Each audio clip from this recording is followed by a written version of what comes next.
Shalom. So, looks like we are alive. Sally Joe said she may join us if there are any people watching yet. I don't believe there are any people watching yet. So 2 weeks ago, I did a little live stream in which I spoke with several people about where exactly we are on this little journey of ours in this little corner of the internet. That actually went pretty well, and several people did join me. I was hoping to recreate something like that. Libertarian, not libertine. Hey, libertarian, not libertine. There is somebody watching, apparently. Let me see if I can. Aha, there we go. Apparently, there's one person watching on Twitch and one person on YouTube. This is what my system claims. Like I said, Sally Joe is going to be joining us, hopefully.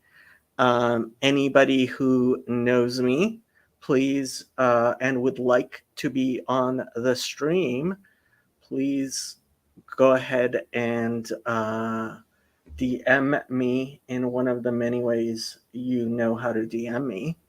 And I will send you a link so we can have a discussion. Libertarian, not libertine, says, when will you read Hans Hermann Hoppe? I have no idea who that is. Let me see who Hans Hermann Hoppe. Hoppe? There he is. Let's see who this person is.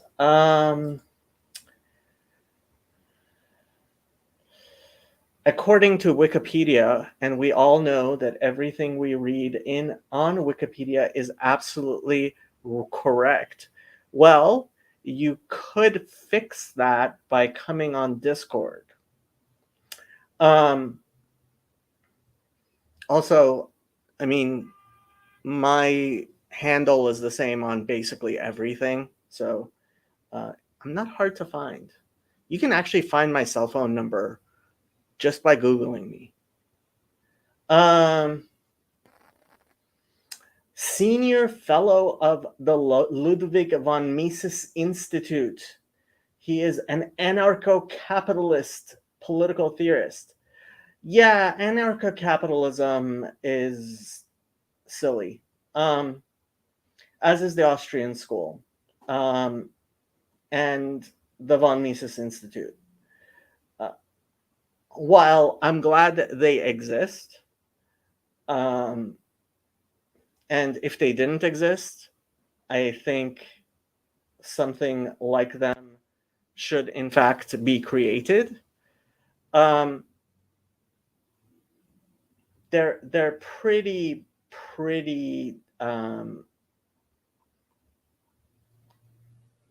silly, and so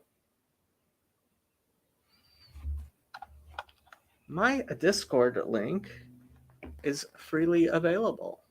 Where is my Discord server? There is my Discord server. There is a link to my Discord server. There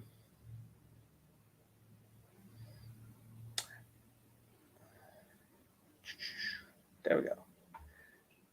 Yeah, he sounds silly. I mean, Rothbard, the rest of those guys. I like Hayek. I think out of all of those people, Hayek is probably the one. And Gavin is washing dishes, so he may join us. Actually, somebody I don't know if he wants to be noon, but he said that he was just wondering if the Bridges of Meaning community had, and this corner of the internet has gone anywhere in the past year. I'm not sure how long I've been a member. Probably closer to 2 years. How long has it been? I am guessing that's you, Libertarian. So I am going to assign you a role.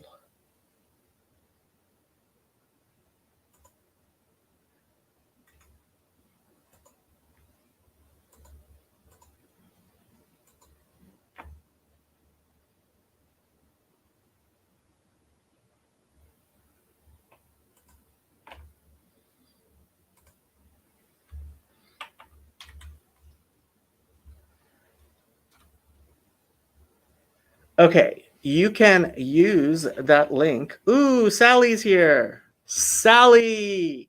Hey, how you doing? Good, how are you? I'm good.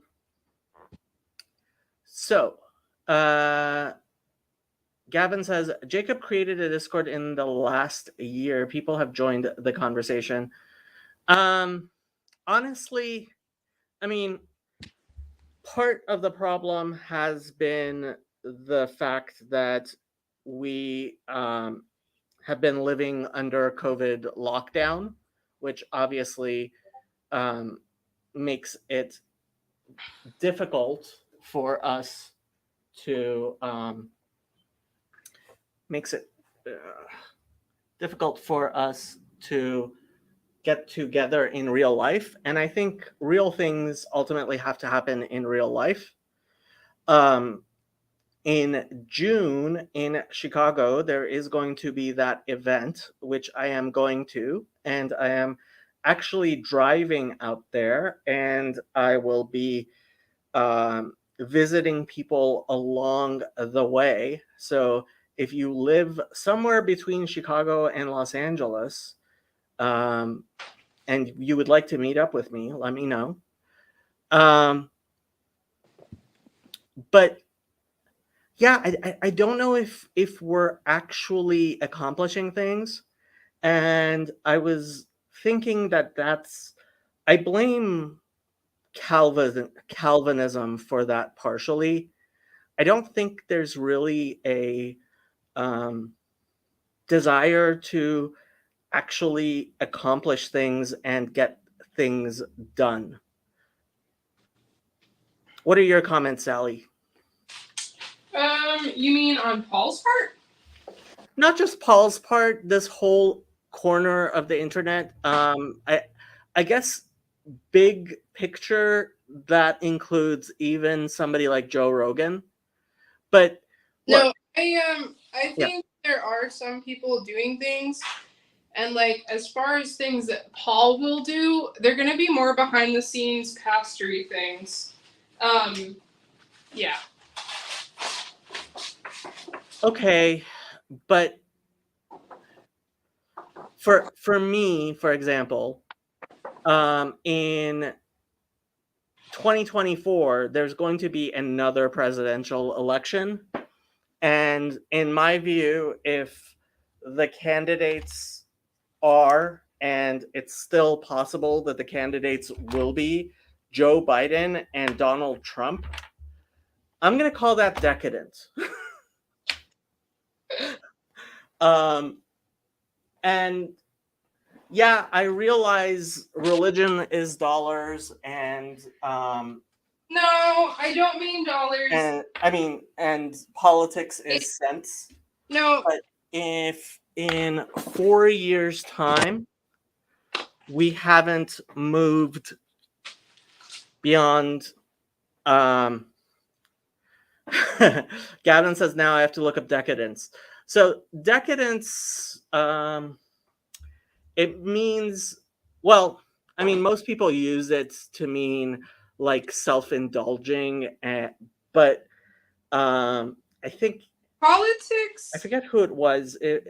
Maybe it was Okay. Rod Dreher who had a very specific way of talking about it, which was, Like, I think that politics is intended I to guess affect frivolous 4 years, is what he meant by it, but like and that's not the goal. um, yeah, if People are Joe Biden and Donald Trump are the two people we're voting for in 2024 for president, there's something seriously wrong with our society. Um, so I don't know what to tell you. Um, yeah, you can say behind the scene. I mean, I've been attending, for example, estuary meetings in Los Angeles. I'm sorry, like, yes, I hope estuary is something that's available and that's becomes full of people, um, and we get a real conversation going. But at the same time, at this rate, um, no, I don't think I don't think a. So Gavin asks, could a 35-year-old be a good president of the United States? No. I I would assume that person is way too young, way too inexperienced, and um, does not have. The only way somebody that young could become president is if that person was the puppet of an aristocrat, the son of somebody. Um, yeah, I don't see, because that's the problem. People don't seem to, especially the Trump fanatics. Um, I Well, I mean, I hate to give a minimum age, but I think probably 50. I mean, how old is Elon Musk? Um, Not that he's capable of becoming president. I mean, legally he can't even become president.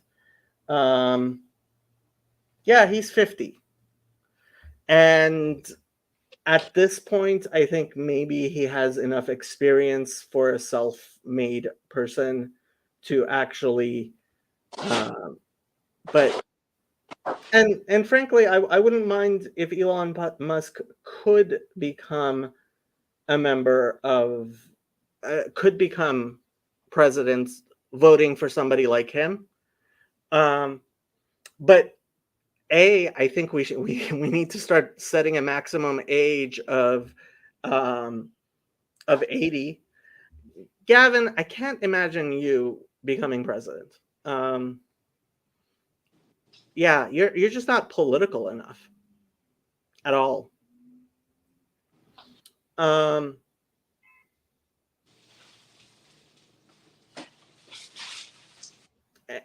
so for me, like, part of the problem, and the one time I got to speak with Peter Thiel, um, he told me that he thought if they get the right people into the right positions once Trump was, and that's what their focus was, once Trump became president, that they would be able to get their agenda, like get some reasonable, intelligent agenda going. And I just thought that was naive on his part, and he's not exactly a naive person. I mean, he's probably the smartest person I've ever met. He knows politics a lot better than the vast majority of people. He knows almost everything much better than the vast majority of people. Um, but um,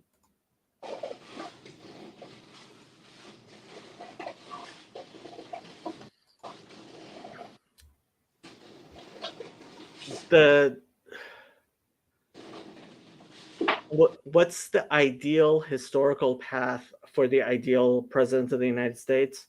Enlisted men. somebody who at age 18 enlists in the army, and um, as an enlisted person makes it up the ranks and becomes an officer. And after 2 terms, I mean, I would say starts off as an enlisted man, ends up after 10 years being some sort of officer, but not too high, because I don't trust the general staff any further than I can throw them. Then rage quits and goes off into the private sector and makes uh, an S load of money themselves by building a very large company with thousands of employees. That person, that's like my ideal path, right? And somewhere along the way, like after enlisting, they end up going to, I don't know, some military, or not military, like getting a bachelor's degree in something like statistics or economics or math or history even. But I want to know this person knows math really well. um, Smartest person doesn't even join the military. I think that's somewhat true, unfortunately. And I think that's not a good thing. Um, we used to have a culture of people. Well, you heard what John Kerry said, right? Let me find this video uh, of John Kerry, military enlisted man.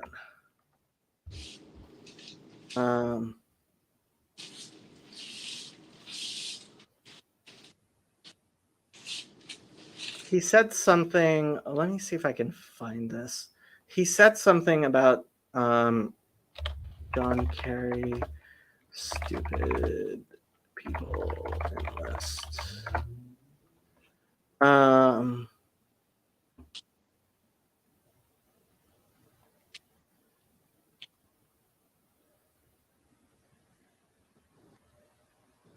what did I'm trying to find this comment, and I'm not having the easiest time.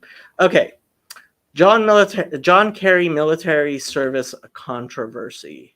Let me see if I can put this. No, this isn't. This isn't it.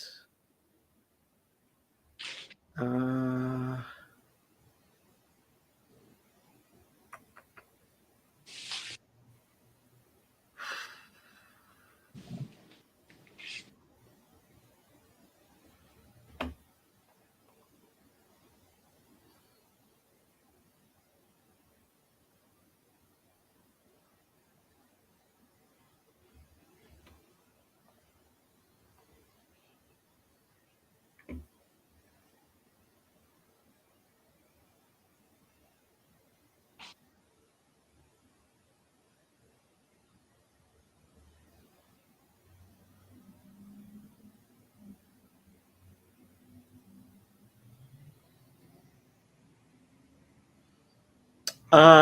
okay.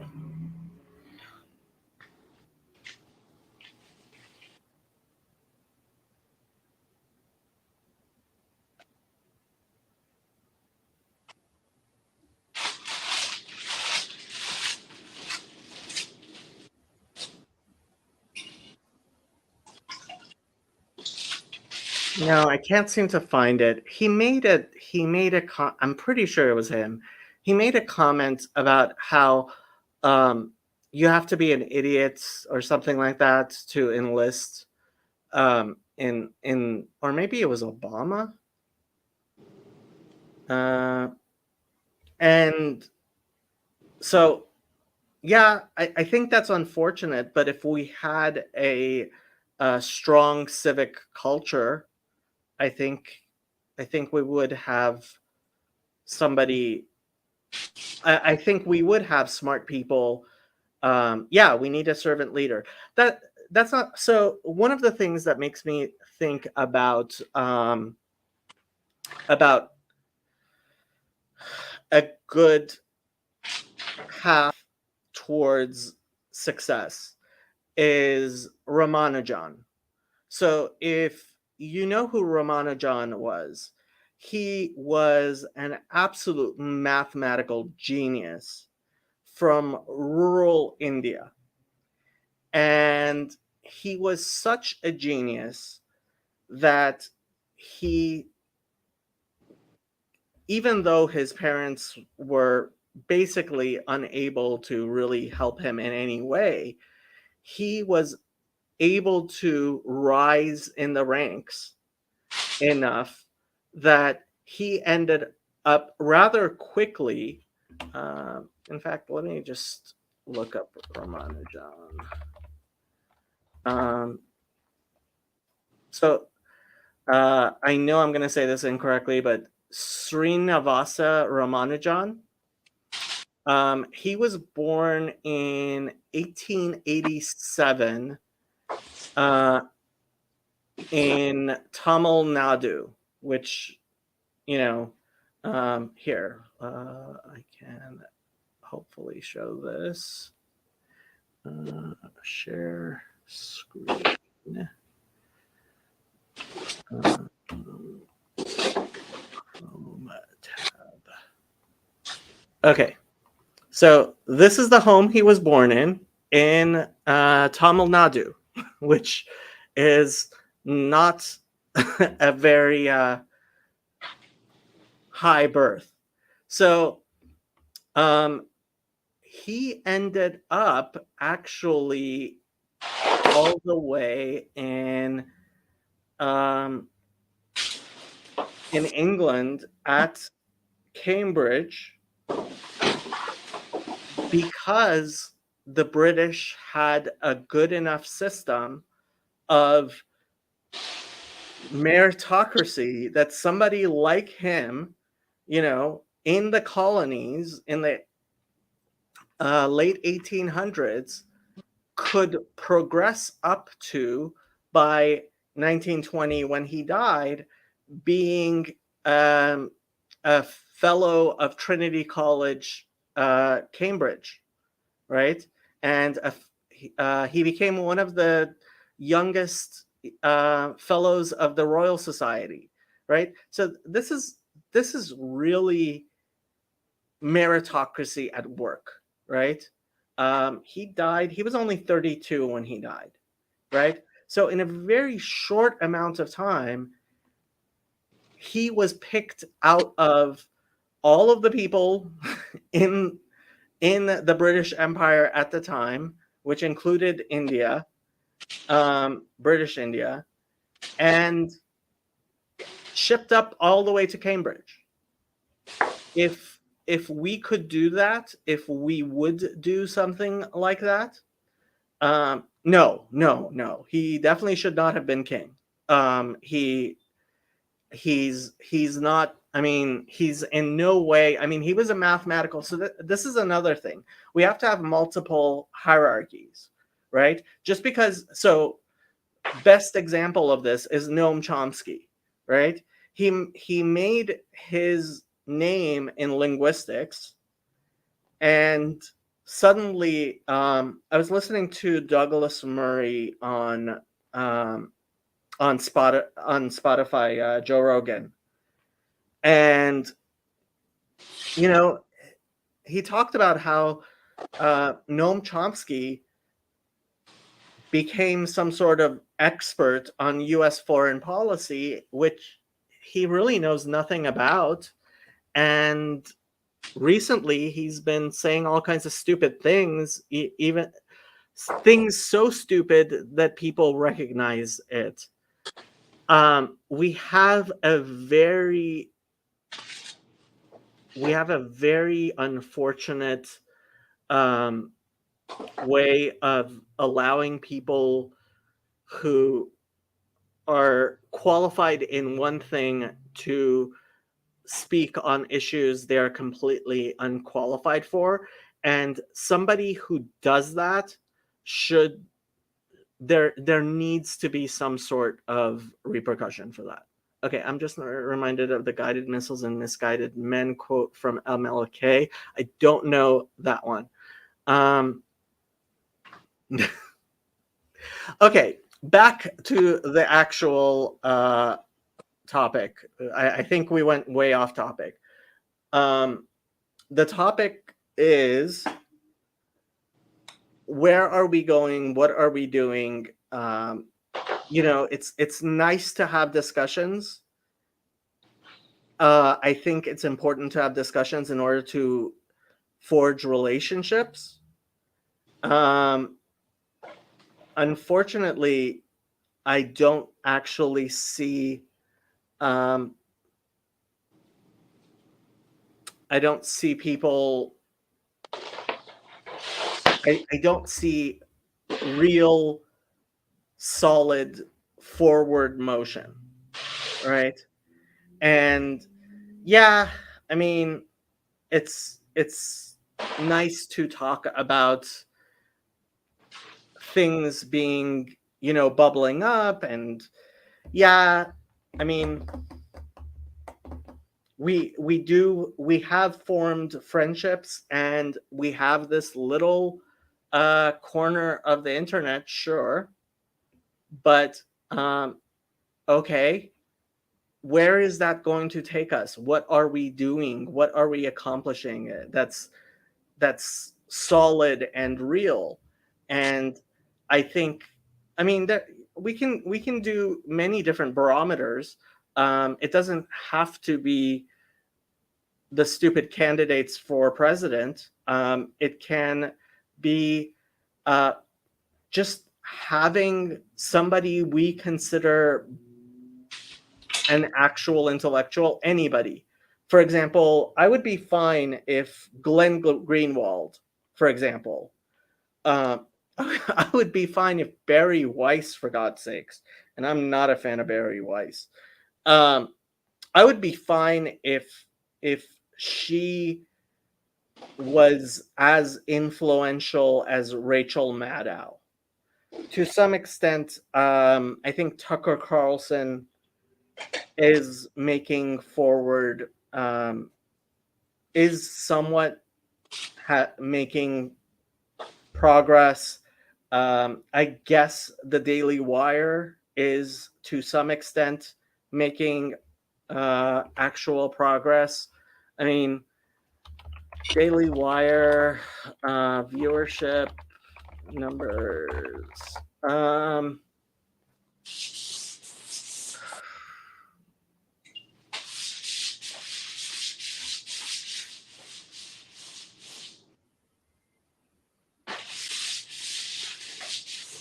So this is from April 9th.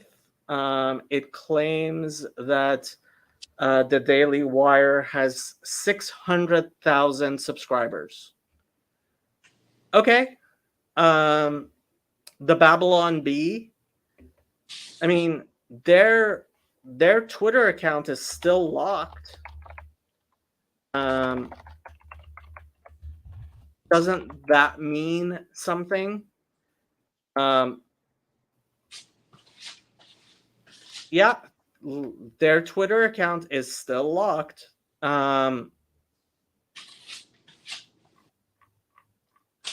And while the Elon Musk thing, I guess, is a tiny bit of forward movement, we need to. I want. I mean, if you disagree and you think there has been forward movement, give me a reasonable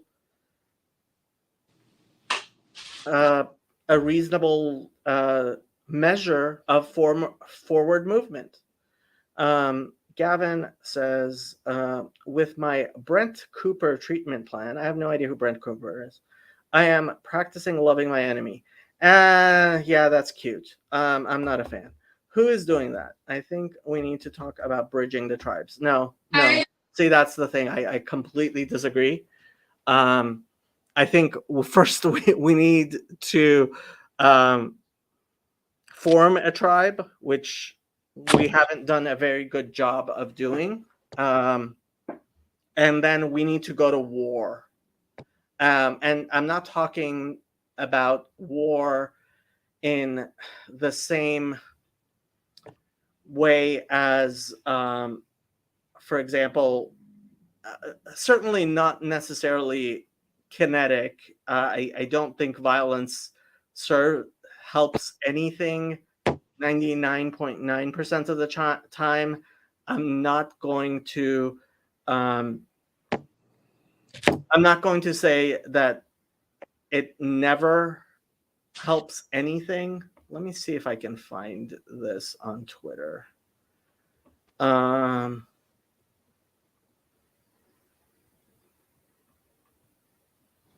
What's her name? Jenna Ellis. So Jenna Ellis has been having all sorts of arguments with the new right because she thinks that DeSantis politically punishing Disney is doing something wrong.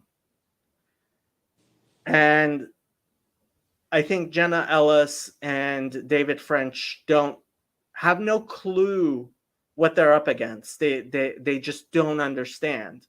And they're useful puppets who are not sufficiently understanding. And this doesn't have to be political. Michael Schellenberger. Well, it doesn't have to be political in terms of like being pro-Republican or being part of the new right. Michael Schellenberger is not in any way a new right person. People moving to strongholds and reinforcing them is pushing back.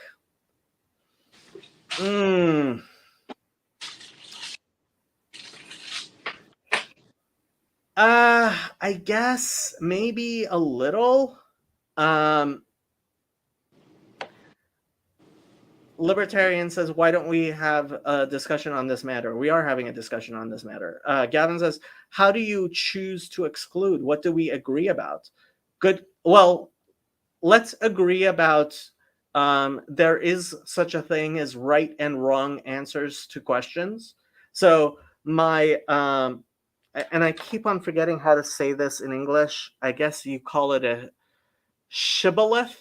Yeah, I think that's how you say it in English, which is funny because so there's this story in the Bible about there was a civil war among the tribes of Israel, and the people from Benjamin,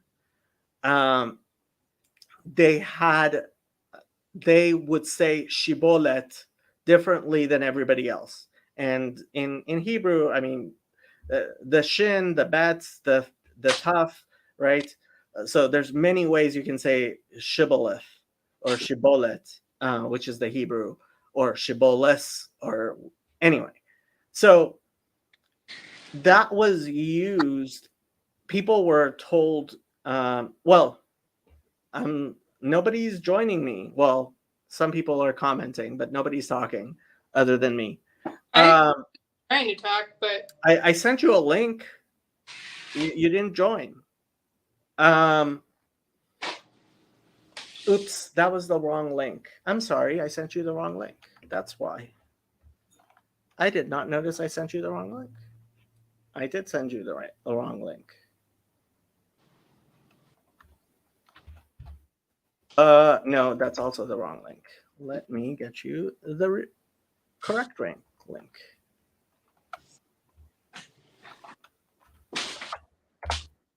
Correct link.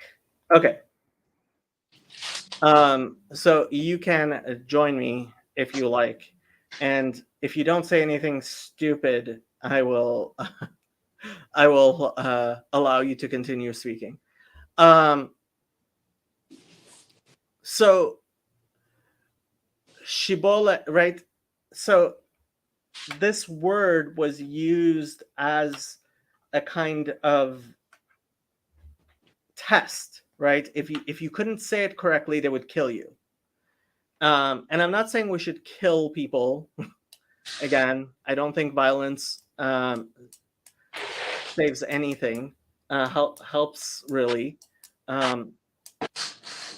but at the same time, I would like to ask every single politician the question of, should we spend $1 billion to save a baby's life?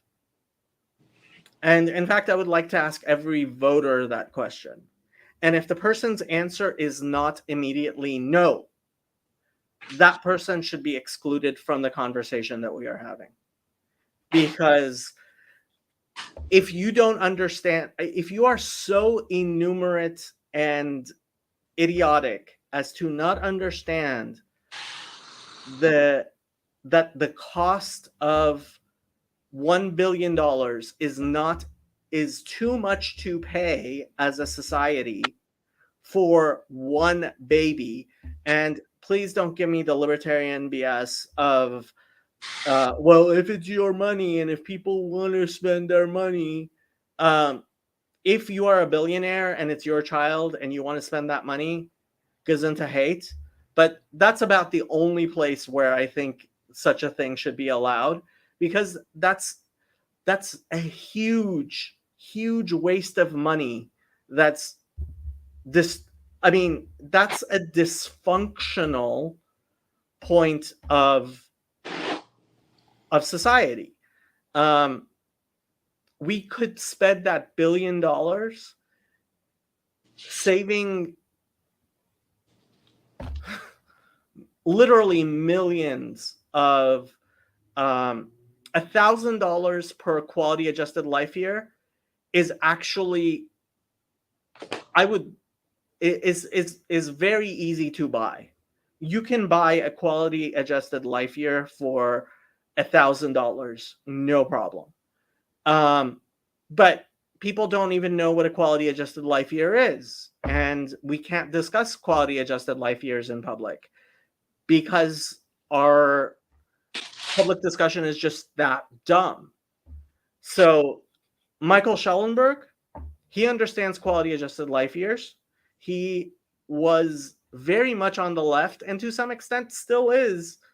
If we had a sane left, it would still be considered very much to the left. But, and by the way, Sally, if you want to jump in any moment, you can. Can you hear me though? Am I not hearing you? I don't think you are hearing me. I am not hearing you for some reason. Let me try something a little bit different. Okay, try saying something now. You got me? Yeah, I am not hearing you for some reason. Ah. I don't know if I did something wrong. Is everybody else hearing?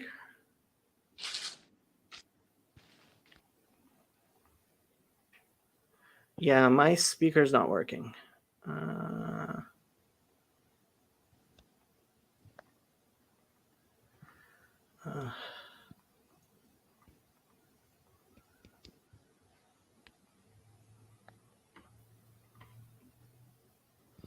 This is not good.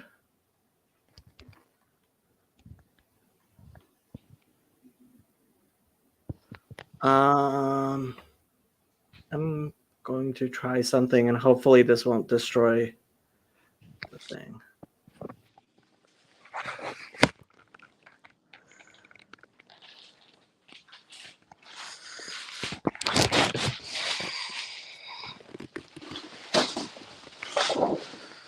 Hearing you.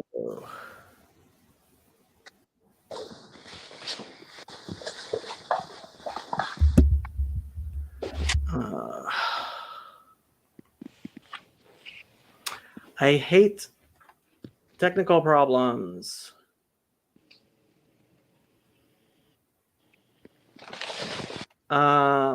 No, you should be able to speak, but for some reason, you know what? Exit and, well, hold on. Let me see if I can make other sounds. No, I can't. This is my problem.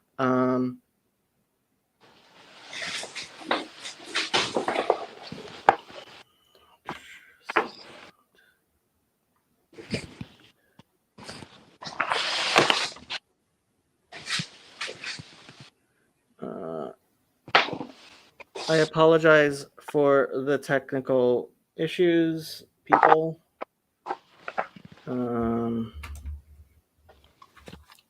Let me try this again.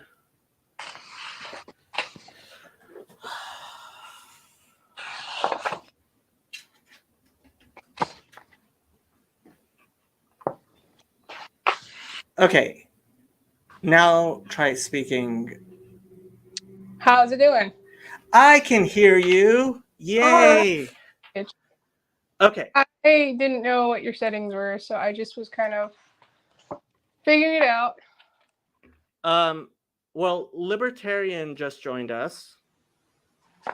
And I've never spoken to Libertarian, not liberal, before.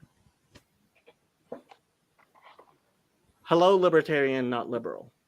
Can you hear me? I can hear you. All right, that's good. Okay. So what did you want to say, Sally, before I so rudely was not listening to you? Oh man, I don't even know.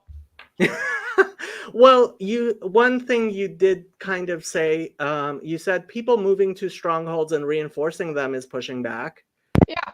Yeah, I think there's a lot of people that have moved to where they felt like they could gain ground with the policies, or where their policies lined up. And then I think people aren't giving, like, I think the Great Reset triggered a great realignment, which was exactly the counter to the Great Reset. That's what I've been calling it. Everybody who moved to states where they politically agree with that state, that's the Great Realignment. And I think it's a really good thing. I wish. Let me see if Libertarian's mic is back on. Okay. Okay. So I personally, I have heard this argument, and it's not that I necessarily disagree with it. Michael Malice talks about us having a amicable divorce, and he thinks that that's going on by people moving to red states. First of all, well, I can't move. My whole family's here. And I guess I could move, but that would mean abandoning my family here. And that just makes no sense to me. That would be well, right. A lot of people have rejoined their family, and that's where the strength comes in. Right. I realize it sucks for people that that's not your option. And I realize you're trapped in the dystopia of California, and so your politics are just going to be different than mine. I don't feel the earnest pressure of horror, because I think some places are just going to have to experience a fallow year. And the other places that have kind of pulled it together will be available when they kind of, I'm waiting for the... What makes you think that the fallow year for the coasts, which is really what's going to happen, is not going to actually affect the supposed flyover country? No. I'm not saying it won't affect them. I'm just saying, like, the reserve, like, we've always been paranoid the city was going to collapse. Like, little blinking was done when town went mad. Like, nothing changed here. Nothing changed in great swaths of America. It'll be okay. We'll figure it out. Well, yeah, we will figure it out. First of all, the question is, and both Eric Weinstein and Peter Thiel have said this, they have no clue whatsoever how we've gone so far without having the type of collapse that a lot of people talk about. And first of all, I'm not sure it's going to happen within the next 30 years. And if it does not happen within the next 30 years, I think there is a much there is a real chance of civil war. I mean, people don't understand a lot of people don't understand what's going on because most of our society is flying blind because the mainstream media is just insane. It's not speaking truthfully. It's not reporting things. And yeah, I mean, I don't know that if people where you are really understand things that much better than people where I am, but certainly in Los Angeles, vast majority of people are going about their lives. They have not even heard of Biden talking about food shortages. Yeah, I think I don't know. It's like even if there are going to be food shortages, I don't think the panic about them is useful, and I don't think they're going to be the same. Like, yeah, I just have a different perspective, and I'm just going to because I mean, this is one of my major like things that bugs me about Eric, and like I really like him, but the I hate to be like this, but everything that people that are fixated from within California, from outside of California, it looks so crazy and so silly. It's not as crazy as it looks. I have to tell you, California is not nearly as crazy as people think it is. There is definitely a high level of crazy going on, but the vast majority of people I talk to, look, I went over to my rabbi's house for Passover the other night, and you heard about the libs of TikTok thing, right? Sort of, a little bit. Okay, so the Can't share a lot. lady behind libs of TikTok who got doxxed, her name is Chaya Mushka Reichik. And to the vast majority of the world, that's like, okay, that's a name, right? But when we started talking about it around the table, like the first thing my rabbi's wife said was, which Chaya Mushka Reichik?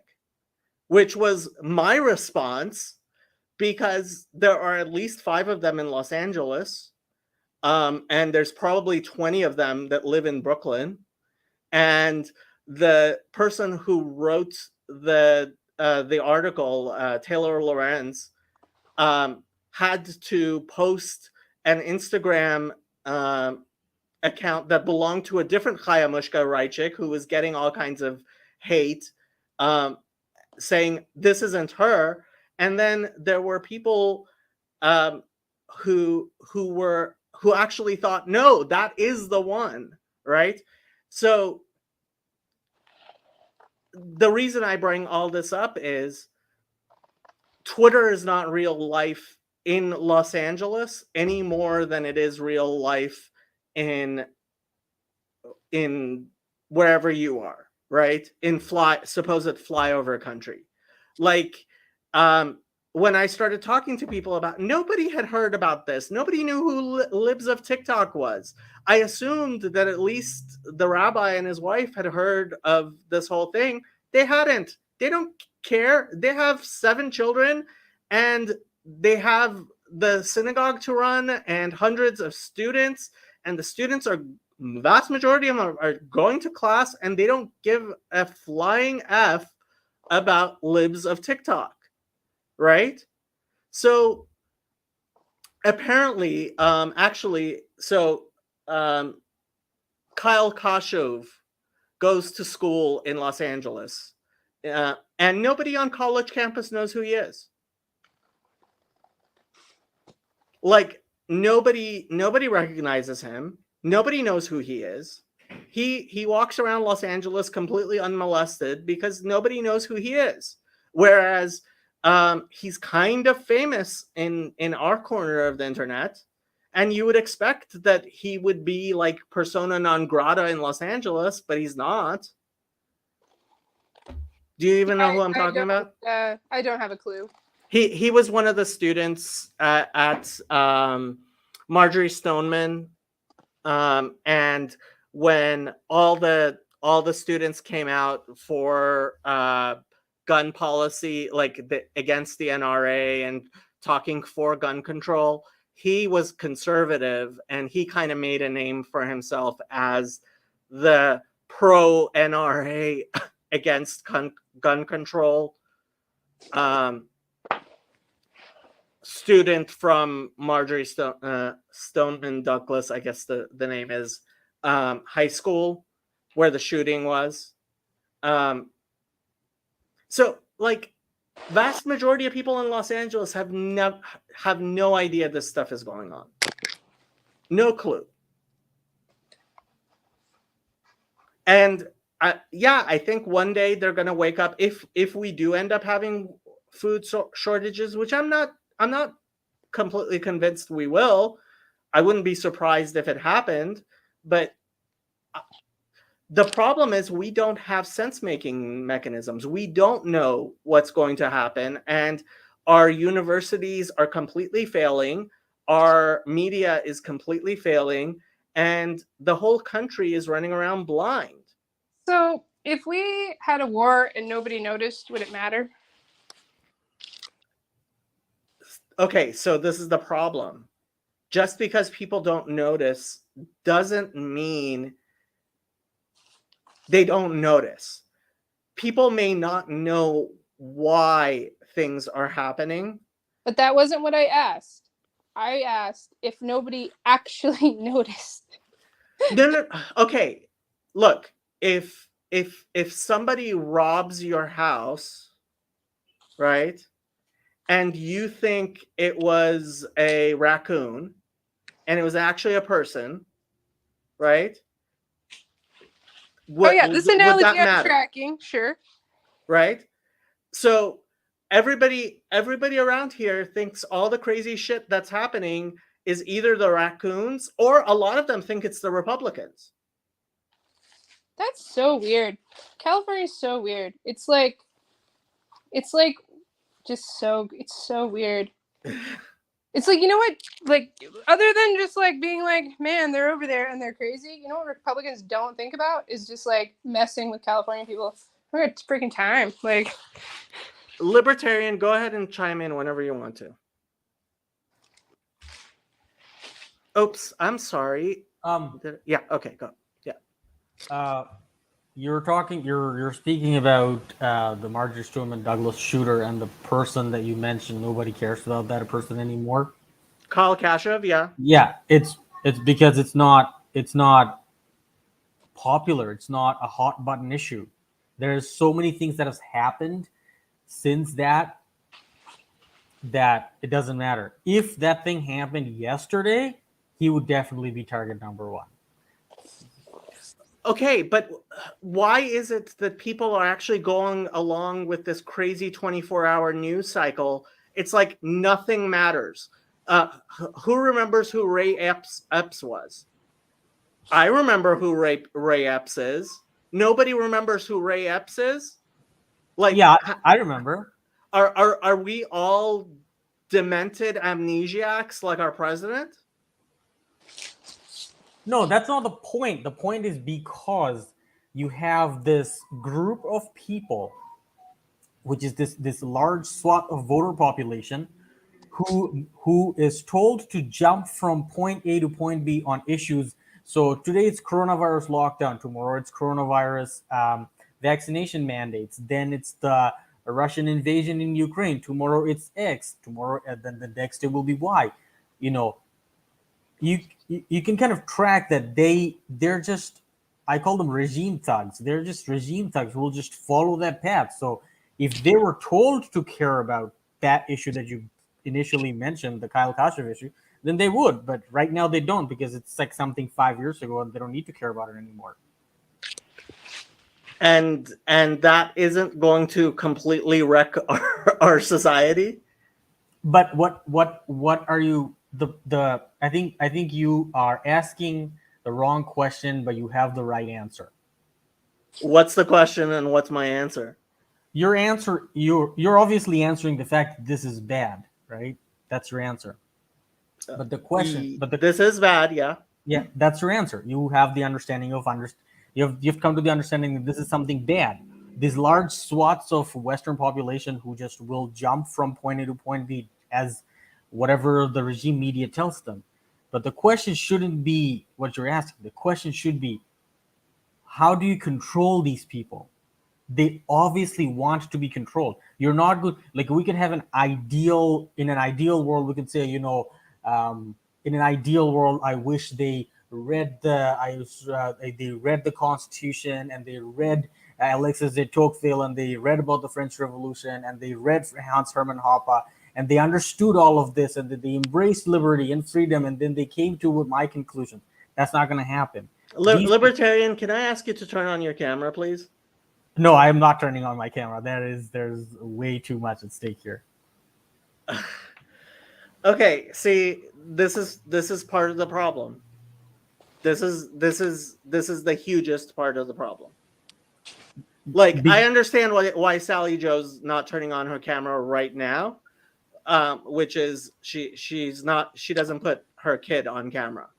But I don't have a kid, and if we are just cowards, and I don't mean to call you a coward, but I kind of do.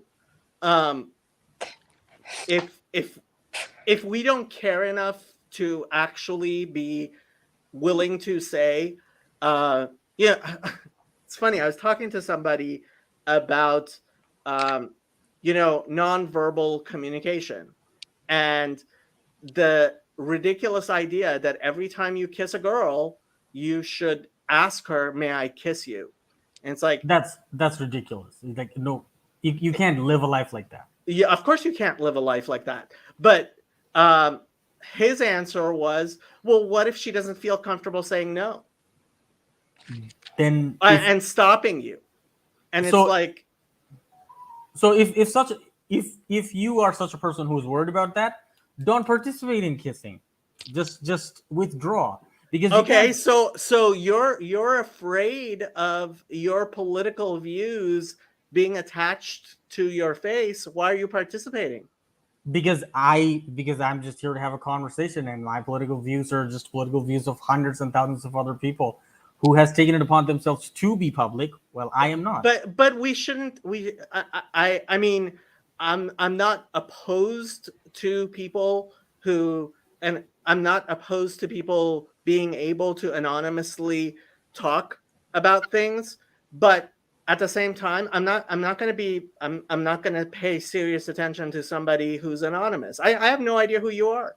And I have no idea who you are. No, you know exactly who I am. My name is Jacob Federecci. Right now, I am in my office at the corner of Roscoe and Van Nuys Boulevard in Los Angeles. Listen, I applaud you and people like Snork for coming on a show like this with your face, but that's just not the reality. I don't know how much... yes, you're right. It's not the reality because people are cowering in fear. No, but that's you can't say that, because as a non-Caucasian man, you don't understand. Like first of all, you have to understand.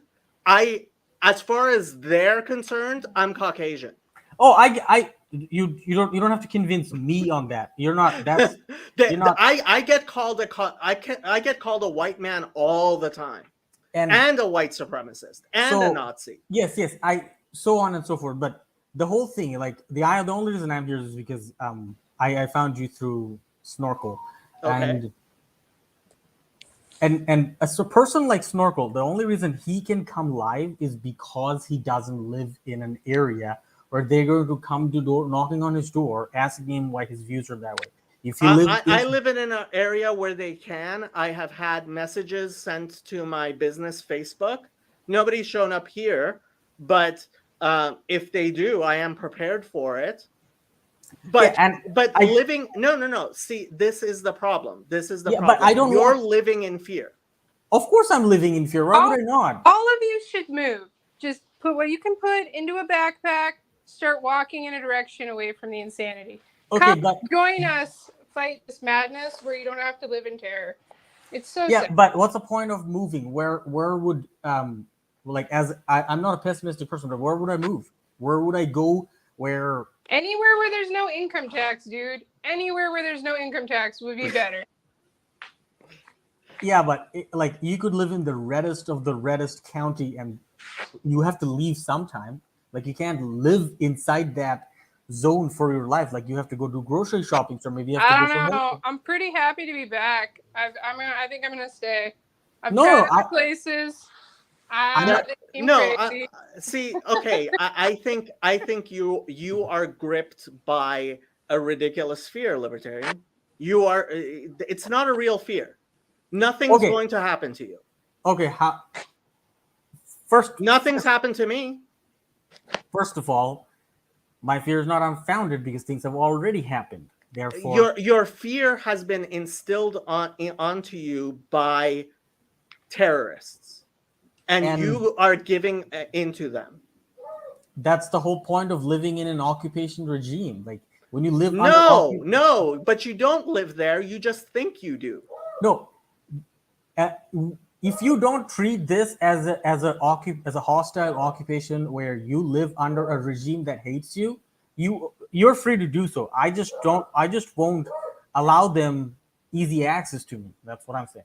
You're a coward. This is the Absolutely. reason people put giant flags on the back of pickup trucks and tear through cities. I'm just letting you know because they feel bad for people like you and they don't know what to do. And that's just my natural instinct. Is my God, I should just get in a truck with flags on it and just drive places. Gavin, anonymity is a huge problem because there's no way for us to know that libertarian isn't actually one of the people, one of the supposed anti-fascists going around teaching helplessness to people. We don't know that. If how do we know that libertarian isn't like Claire, an agent of the enemy, coming and telling us we should live in fear, we should live as if we are in a in an occupied manner? I don't know that. I have no idea that this is a real person, and I have no idea that that libertarian isn't also you or anybody else, or even not a person at all. Like so, Claire Kaw is an actual human being, but Claire Kaw is on the internet more than 24/7. So obviously, that account, that persona, is being uh, is is is something other than a single person. And Oh, anonymity is a huge problem. okay, but no, it's not because nothing I've said so far is outrageous. Nothing I've said so far that Yes, no, you no, it don't doesn't believe in. matter that it's not outrageous. It matters that you have come on here and you have said something which people may agree with, which is, hey, I should be scared. I shouldn't have my voice or my face in public like you're doing, that's reasonable. And that's a huge problem, I think. Uh, Ooh, I can put people's comments on screen. Okay. So no, I mean, I think anonymity is a huge problem. I think that the Okay, idea you that know, we take okay, somebody who's if anonymous seriously is a problem. okay, you know what? I would have completely agreed with you in 2008, 2009, but how many J6 people are dying in prison? You know what? Uh, You know what? How many Trump supporters have been shot in their own property in the last 5 years? you know what? This is the type of thing. So when Putin invaded Ukraine, the only thing I think could have stopped him was all the protesters, and there were some 9,000 protesters who were arrested. And if more people had come out, then it would have it would have been. I don't think he could have persisted if everybody knew a Trump supporter who was mistreated, who is in prison right now, or if lots of people knew that we cannot continue with the anonymity. It What are just you cannot work. What are you talking about? That's not you. You are dealing in idealism. Is it? If No. maybe perhaps that's not. That's literally like it's unachievable. It's not happening. You're saying you are teaching us helplessness. No, And what you are doing it from a position of cowardice. So why should your voice be equal to a voice like mine? I'm an actual human being. So I don't know that you're an actual human being. How do I know you're an actual human being? Because I am speaking and I am pointing to you an obvious fact that what you are saying is that a authoritarian leader of another country can be stopped through protests. You see, protests don't work. Protests do work. Oh no, protests most definitely do work. That's just untrue. I have to agree with the libertarian here about as far as Russia's concerned? No. There is a limit to how many people he could have arrested. He arrested 9,000 people. He could arrest. His ancestors have killed 10 million people in Ukraine. We don't live in a time when it's that easy to kill people. It's just not true. China is killing millions of people as we speak. You are absolutely yes. This is true. But how do I know that you're not here to distort our image, to distort our understanding? Because I haven't said anything ridiculous at all. You are bringing. See, you are actually affecting the conversation, and I have no idea that you're not somebody from Antifa who is here telling us things which benefit Antifa. Listen, Antifa is one of those organizations that there's nothing you can do that they can't get you. They aren't getting me now. Here I am. Listen, life is a long time. As long as you live under this occupation regime, no, you sound like an Antifa representative. He does actually. You sound like a representative of Antifa. I you know what? I cannot reason with unreasonable. Like you've been hanging out with Claire Call for far too long that you've become unreasonable. Or you are just one of the many. First of all, I don't even know how you know Claire Call. Like that lady is out of control. She's not a lady. She's not a person. She is an institution. And I have no idea if you are part of that institution. One article on Vice about how she has this abstract, absurd ideas that she no. See, Claire Caw is an institution. She's not an individual person. Listen, you asked people if they want to come on and have a conversation. Yeah, so turn on your video. I'm not going to do that, and why? This is not up for debate. This is not up for debate. Okay, I guess not.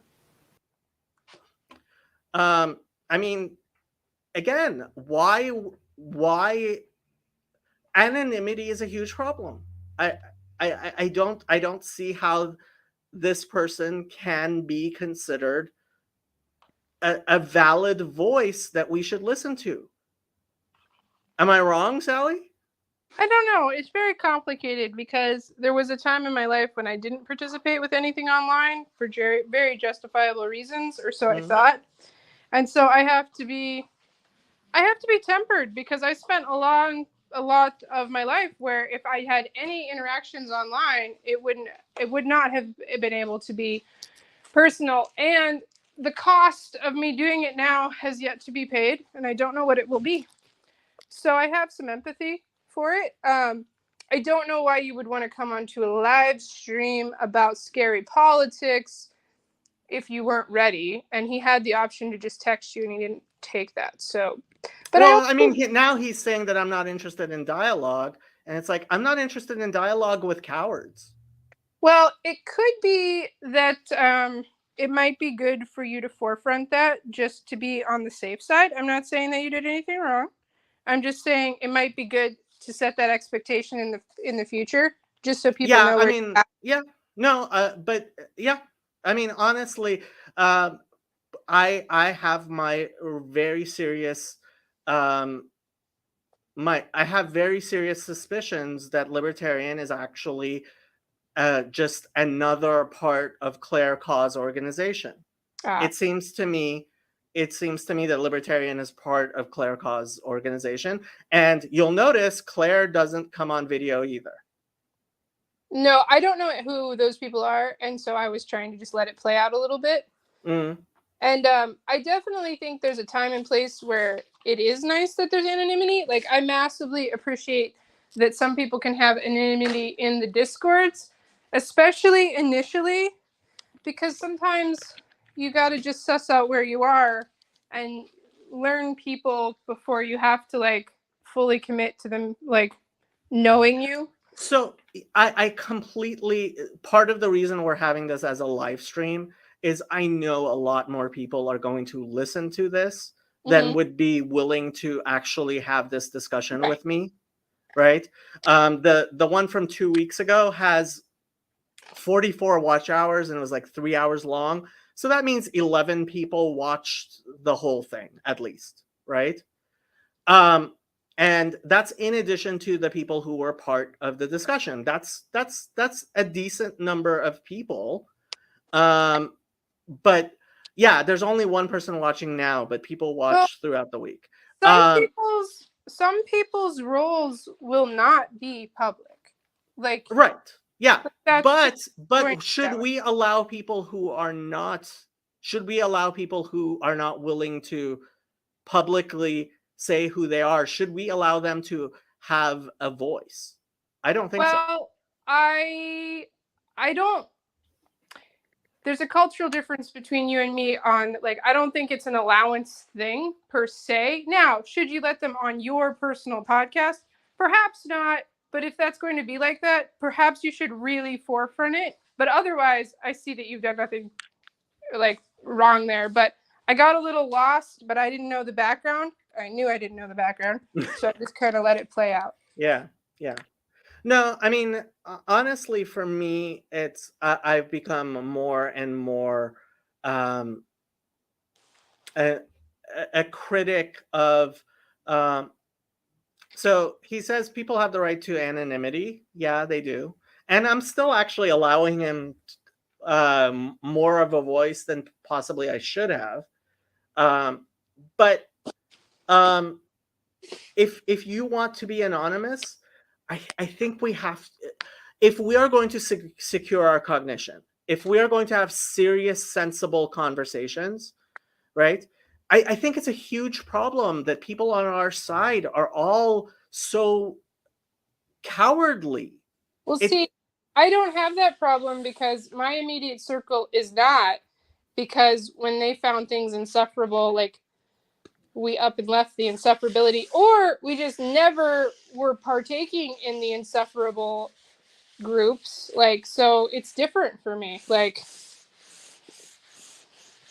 I think I think there's that may be part of the reason so many people are moving, and it makes sense. I understand why people would move, I but don't think that's the sole solution. It's just there is something you can do there is something you can do about it besides languish under a regime you hate. You know, yeah, yeah, and like do yeah, damnedest to do it. So not yeah. just I mean, you moved from a purple state to a red state, right? right. Yeah, and I live in I live in the bluest county in, and honestly, if I had a wife and kids, um, I would move. But Yeah. if because I think the best we can kind of hope for right now is an amicable divorce, but Nah, I I don't know. I think we'll figure it out. Things aren't as different and aren't as bad if you're not at one of these hot points. And like, I feel like it's important for me to say it, even if it sounds kind of Fruit Loops.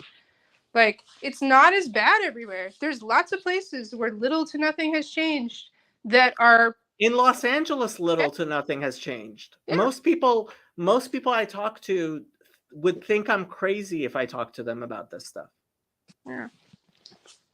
Like, so is it that, like, I don't know. I recently had a little thing where I was kind of like with my community kind of panicking about something, and I did some math, and no amounts of money that I could muster would have solved our problem. And then we got 4 inches of rain, and it's fine. Okay. And it's kind of wonderful, you know, like, it's kind of wonderful, like, because it's like all the technological mastery in the world. And really, though, 4 inches of rain, none of us could control. It'll be all right. Okay, so now, I mean, his comments are just completely Antifa talking points. Like, he's saying the empire is huge and unstoppable. Everything that is bad in America, other places have it worse. It's impossible. We're all gonna die. Well, I'm like, assuming how is this not a foreign agent trying to sabotage us? I would like to invite Antifa once again to the Sturgis Motorcycle Rally. Please come back to Main Street. Please do it again. They did that? They went to Sturgis? Oh, it was so beautiful. It was so... What happened? Beautiful. Watch the videos. I don't even want to say. Just watch the videos of Antifa, Sturgis Bike Rally. How do you spell Sturgis? There it is. Sturgis and Antifa. Mm-hmm. Let's see if I can pull this up. Any year, it'll all be as good. 4 million views. Let's take a look at this for. Let me. Yeah. Oh my. Let me try sharing this.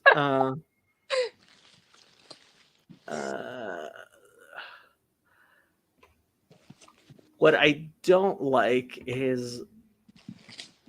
Okay, so there it is. You hate the cops until they need them, right? So let's see what happened. Oh, okay. So something's going on.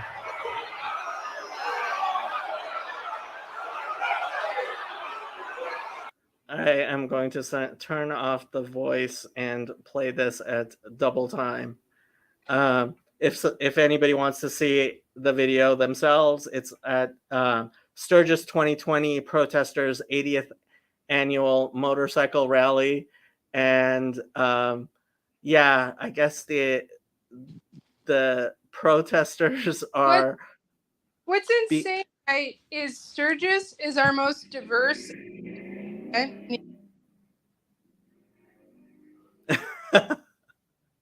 Yeah, they're being escorted away by the police. It's like 20 police around 4 people.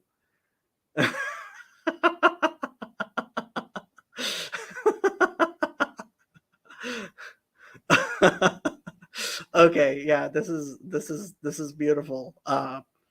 Yeah, so I mean, and honestly, it's not like Sturgis is I mean, these are not conservative people who are Harley riders. Harley riders are not very conservative people at all.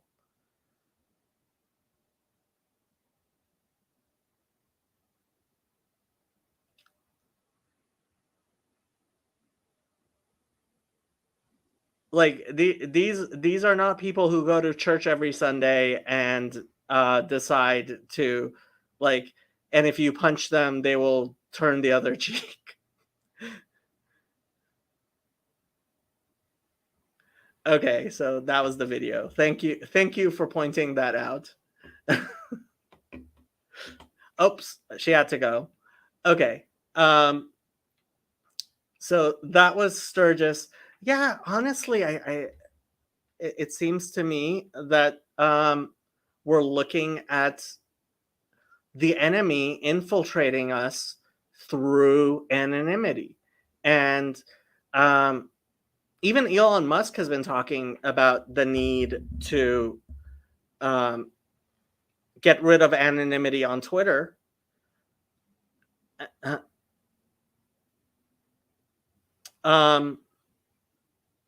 Yeah. Okay, so hopefully Gavin will be joining us. But yeah, I think anonymity is a huge problem. I think people have to. Yeah, Sally's right. People, if you have a family, you probably should move. I cannot imagine in any way letting my kids be in public school these days. But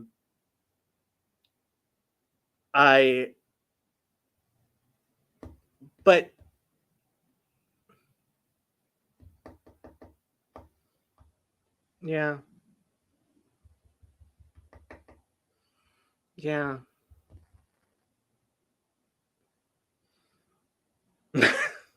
So this I would say is proof that this person is in fact an agent. Listen, no one cares. So why are you typing? You that much that they care to infiltrate your tiny show that one person is watching. So why are you here? Why are you here? No, I think we are definitely being infiltrated, and yeah, it seems to me quite clear. There's one of them. Seems really clear to me. Why are you here?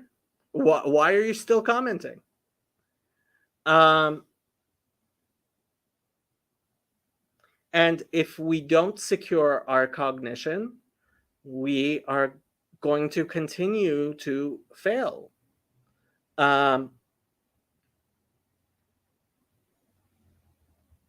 Seems pretty clear to me. And it's a mistake to think that we are too small to have to deal with these types of people. I think it's a huge mistake to think that we are too small to have to deal with organizations like Claire Kaw. This is how you affect the conversation in a much larger way than conservatives. Well, and see, that's the thing. It's not like we're conservatives. I think it's wrong to portray myself as a conservative. For a very long time, I thought of myself as a conservative. I'm not conservative at all. I'm just sane. And I was so turned around by the narrative and the corrupt distributed cognition that I thought my views were the conservative views. And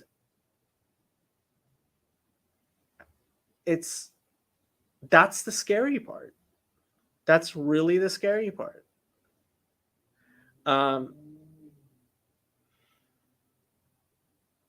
And I realize, I mean, I sound paranoid. But how do you explain it? Right?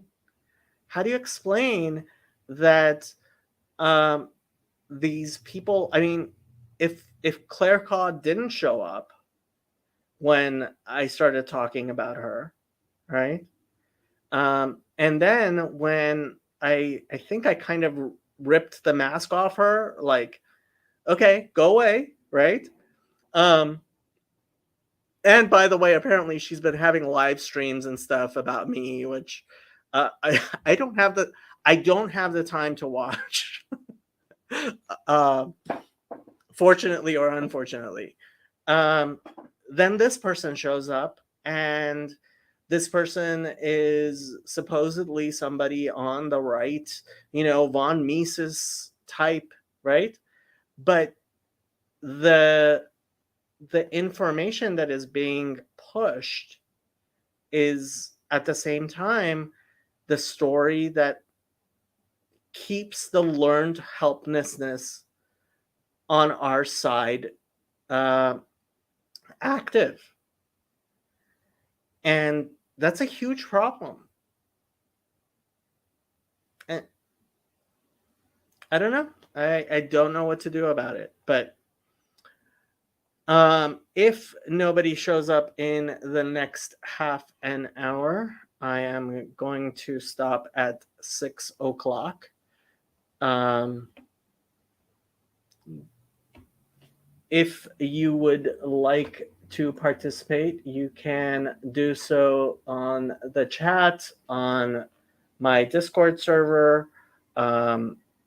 You can, but otherwise, I'm probably gonna go back to my podcast, working on my podcast, Neoplatonic Emergency Services Going By. Not Neoplatonic, Post Platonic. And I would like people to give me feedback. People have watched it. Listen to it. So that's the podcast is listen. There is a way through Anchor to send a message. I do welcome those, and if they are worthwhile messages, I will try to include them. But yeah, I think we have to start talking about how we're going to move forward. And I don't see us moving forward if in 2 years we're still looking at Donald Trump and Joe Biden. There's something wrong here. Okay, so I am going to actually start doing some work. If anybody is interested, please do go ahead and get in touch with me. Otherwise, I'm going to be doing stuff.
Gavin, there you are.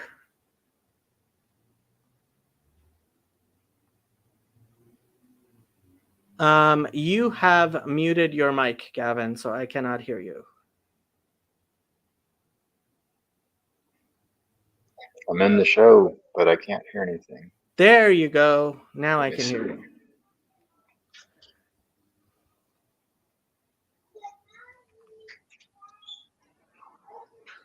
This on my end. I can hear you. Okay, there we go. I had to go to the settings and change my speaker. I'm using a Bluetooth. I see. Okay. Yeah. So am I the only one here? You are the only one here. Yeah. I kicked Libertarian. Honestly, I think he's an agent of whatever organization Claire is talking through. And I realize that sounds paranoid. It's all right. So I'd mentioned the Brent Cooper treatment plan, and he raised this point about, I think there's some points that people raise that we can share the concern. And so the concern would be that you would give a platform to someone who's going to cause harm. All right. Is that your concern? It's beyond that. I mean, I did give him a platform. My problem is I think that having unhuman people, right? Like if I wanted to affect people more than I am, I could be running multiple accounts in our community. So how do we stop that? Yeah, that's a good concern. I kind of just had a thought experiment. It's like if there was a Hitler and Hitler had 50 subscribers and a YouTube channel, it's like you might want to be careful if you were Joe Rogan. I don't know, See, I'm not sure I agree with that. I don't Yeah. know if you watched my video commentary about Claire Caw. I'm not so scared of actually platforming real people with bad ideas. I think censorship really, I mean, when you shine a spotlight on real people with bad ideas, they get real okay. They get real pushback. They have to live with the ideas that they espouse. Yeah, go ahead. I was just waving at Sally. She said she had to head out. But Yeah, Sally joined us. But I gotta go again, unfortunately. My phone overheated. I just wanted everyone to know I didn't rage quit your stream or anything. no, didn't I mention that you might be leaving because of your kid? Yeah, I figured it was your kid. I just didn't. I didn't know that I was gone for a second, and then I finally look at my phone. It was in my pocket, and I was like, "Too hot to operate." I'm like, "Oh, great." So have a good day. Bye, Sally. See, personal relationship. Okay, so if I say something stupid and you know that's part of who I am and that affects our relationship, right? But if I want somebody to come and say something stupid, right? Without any repercussions, I could create, like there were some people for some time who thought that I was either creating doubles to actually say things or agree with me on Discord, or that I was one of them. And there are real trolls, right? I sincerely think Libertarian wasn't turning on his camera because then he couldn't be somebody else later if we decide that all the stuff he's saying is ridiculous. I just to try to still, man, that kind of behavior is, in the past, I said a lot of things that were stupid, and I'm probably future Gavin, to refer to like Ginger Bill. Future Gavin's going to say that present Gavin's saying things that are stupid. So, That's there fine. is that concern. No, there is a concern, but at the same time, I think part of why our cognition has become so distorted and crazy is it is insecure with people who they're not people. And while theoretically I like the idea of allowing any view to be considered, you have to decide which voices are going to be louder and or not, right? We were Well, earlier talking, I for think that's example, fair. about Like, I do think it's fair. the convective heat engine, right? And my general thought was, I don't know enough physics to talk about it, right? Right. And there should be some sort of cost, but I could anonymously go say all kinds of bullshit about it, and there would be no cost. And I think that is a real part of the problem we're having right now, is there are no real costs to the thing. Let me Got a tangle.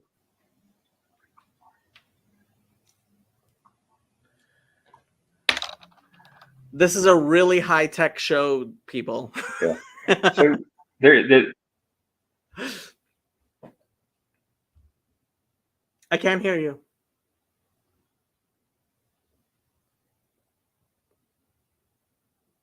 I can't hear you.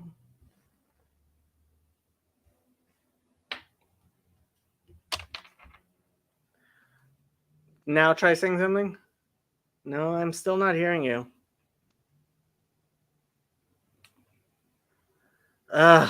This is a really high-tech show, people.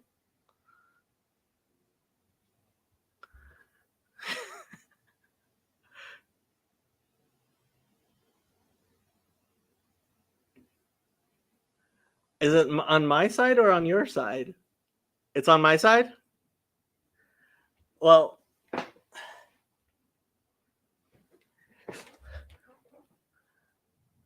I hope it's not on my side. Let me check again. No, it's not on my side. I can hear things. Test. Oh, yes, now I can hear you. There we go. Now you can hear me. Okay, so I now have my microphone here.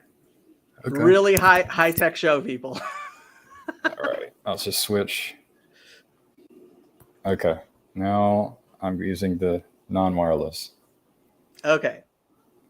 So, what were you saying? I'm still messing with my headset. I was just wanted to get into, how do you decide who to exclude people?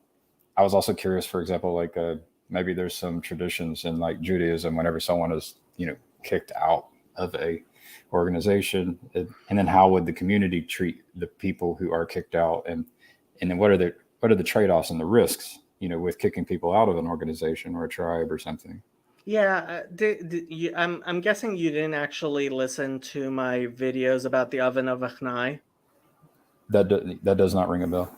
Okay, so it's a very famous story in the Talmud, and it's about, and it's actually precisely the story of the problem of excluding a voice, right?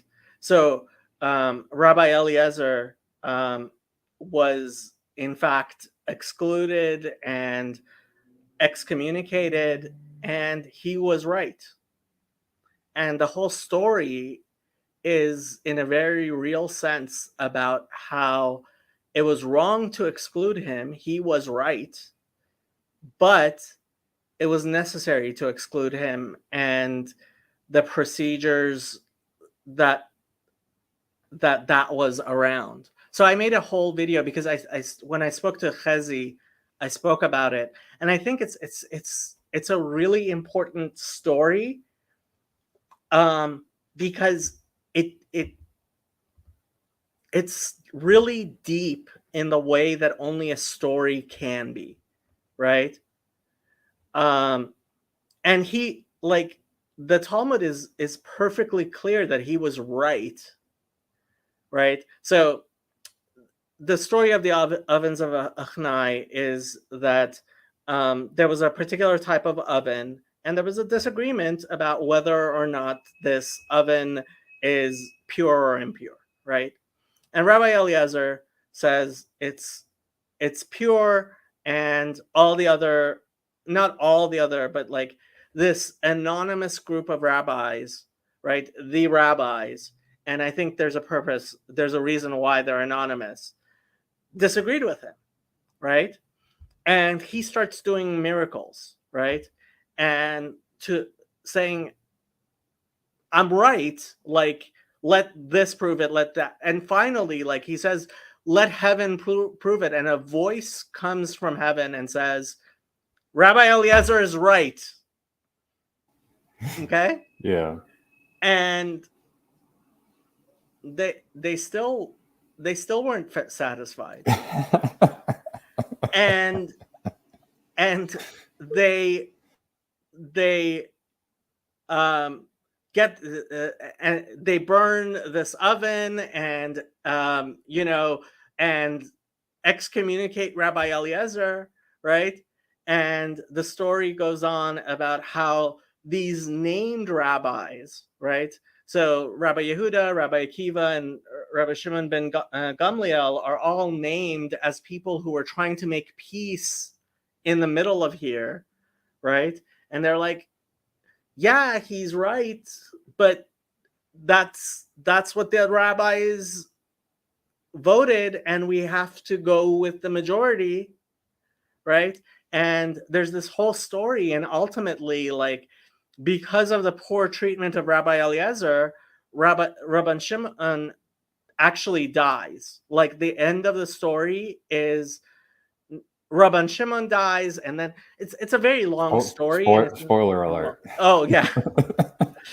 Like it's a very long, convoluted, involved story, and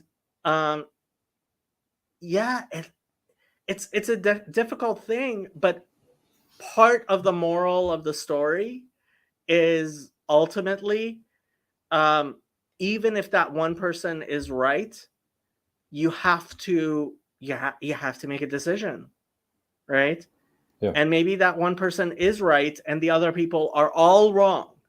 So like one idea is that, like, if I were forming a tribe or I were joining a tribe, I'd look for a tribe who's trying to do education, so that the one who's right is not rejected and excluded, right? So that you can do error correction. Like, that would be but that. Yeah? But at some point, right?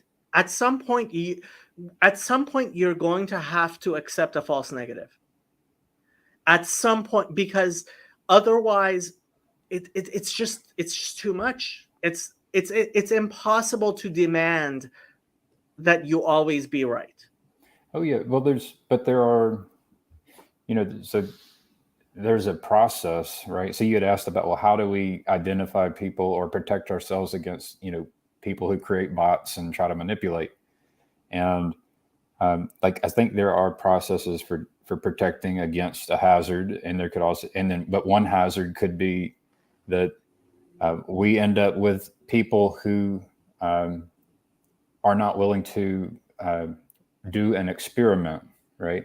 Or because you have to ask yourself, well, how do you learn whenever someone is right? And there would need to be a process by which there's experimentation that's done carefully, because some experiments are dangerous, and then you would want to be able to communicate. And so if communication breaks down and your ability to experiment breaks down, then you can't do your sense making, your learning activity. But I think the problem right now is we have, in fact, gone so far into we need to include that we are not excluding enough. We have too much inclusion and not enough exclusion of noise over signal. There's just way too much noise. Well, you could try to point at any organization that's trying to be inclusive, who says they're trying to be inclusive, and then we would be able to try and be heard. And then you might find they're actually not inclusive. They're going to exclude us. Of course they are, because in order to be functional, you have to, at some point, end the debate. Well, what actually happens is no debate ever starts. Well, okay. So there is definitely a problem with basically the world outside, right? Because in fact, in academia, for example, somebody like Amy Wax or Glenn Lowry or John McWhorter, or I could Charles Murray, like there are many, many, many, many qualified, intelligent people who are being excluded right now.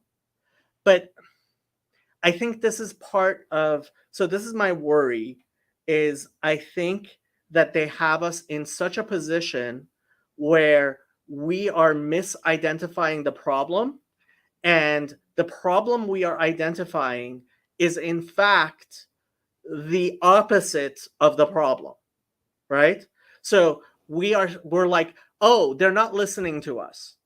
And it's like, no, no, no, that's not actually the problem. The problem is there are people who need to be shut up. And that's like, I was talking about Jenna Ellis and the whole Disney thing, right? So there's a huge fight right now in the Republican camp.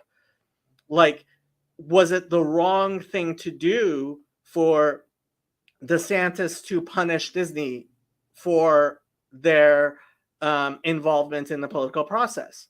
And there's a lot of people on the right, including Jenna Ellis, who is a well-known figure on the right, who's like, no, this is we're impeding on their free speech rights. And it's like, this is not, no, right now we need to be worrying about a lot of other things, and Disney's free speech rights are like the last thing we need to be worried about. And like getting the right, which used to actually be the people who are like, no, free speech has gone too far, to be the people who are like, no, we need more free speech. It feels to me like we're being manipulated. Oh yeah, well, that last part I can agree with. But you're paying attention to something that I just haven't paid attention to.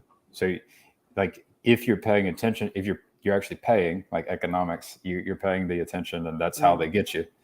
But it's you are definitely correct that in many ways I have found people who don't pay attention, who like are actually locking the Twitter sphere out of their cognition, are a lot healthier because they have better secure cognition than the people who are in fact tuning into it. The problem is we can't continue like this, because we need more people in our secure cognition than just you and me. Yeah, well, I say, the Gandhi quote, "Become the change you want to see." Right, and so the idea, so you can imagine the ideal, and then you can attempt to become it. And so if you say we need to be not doing an anonymity, I can, and you're not excluding me either. So both those things are fine with me at this point, because I'm not hiding. But you're not. That's precisely it. I know you are Gavin Palmer from Alabama, and I know where I could find out where your house is, right? Yeah. And I think that's really important for this discussion. Well, I can understand why people are scared to do what we're doing, and it's I can tell you why I have been scared in the past to do it. I can tell you why my family could be nervous about it as well, right? So it's right.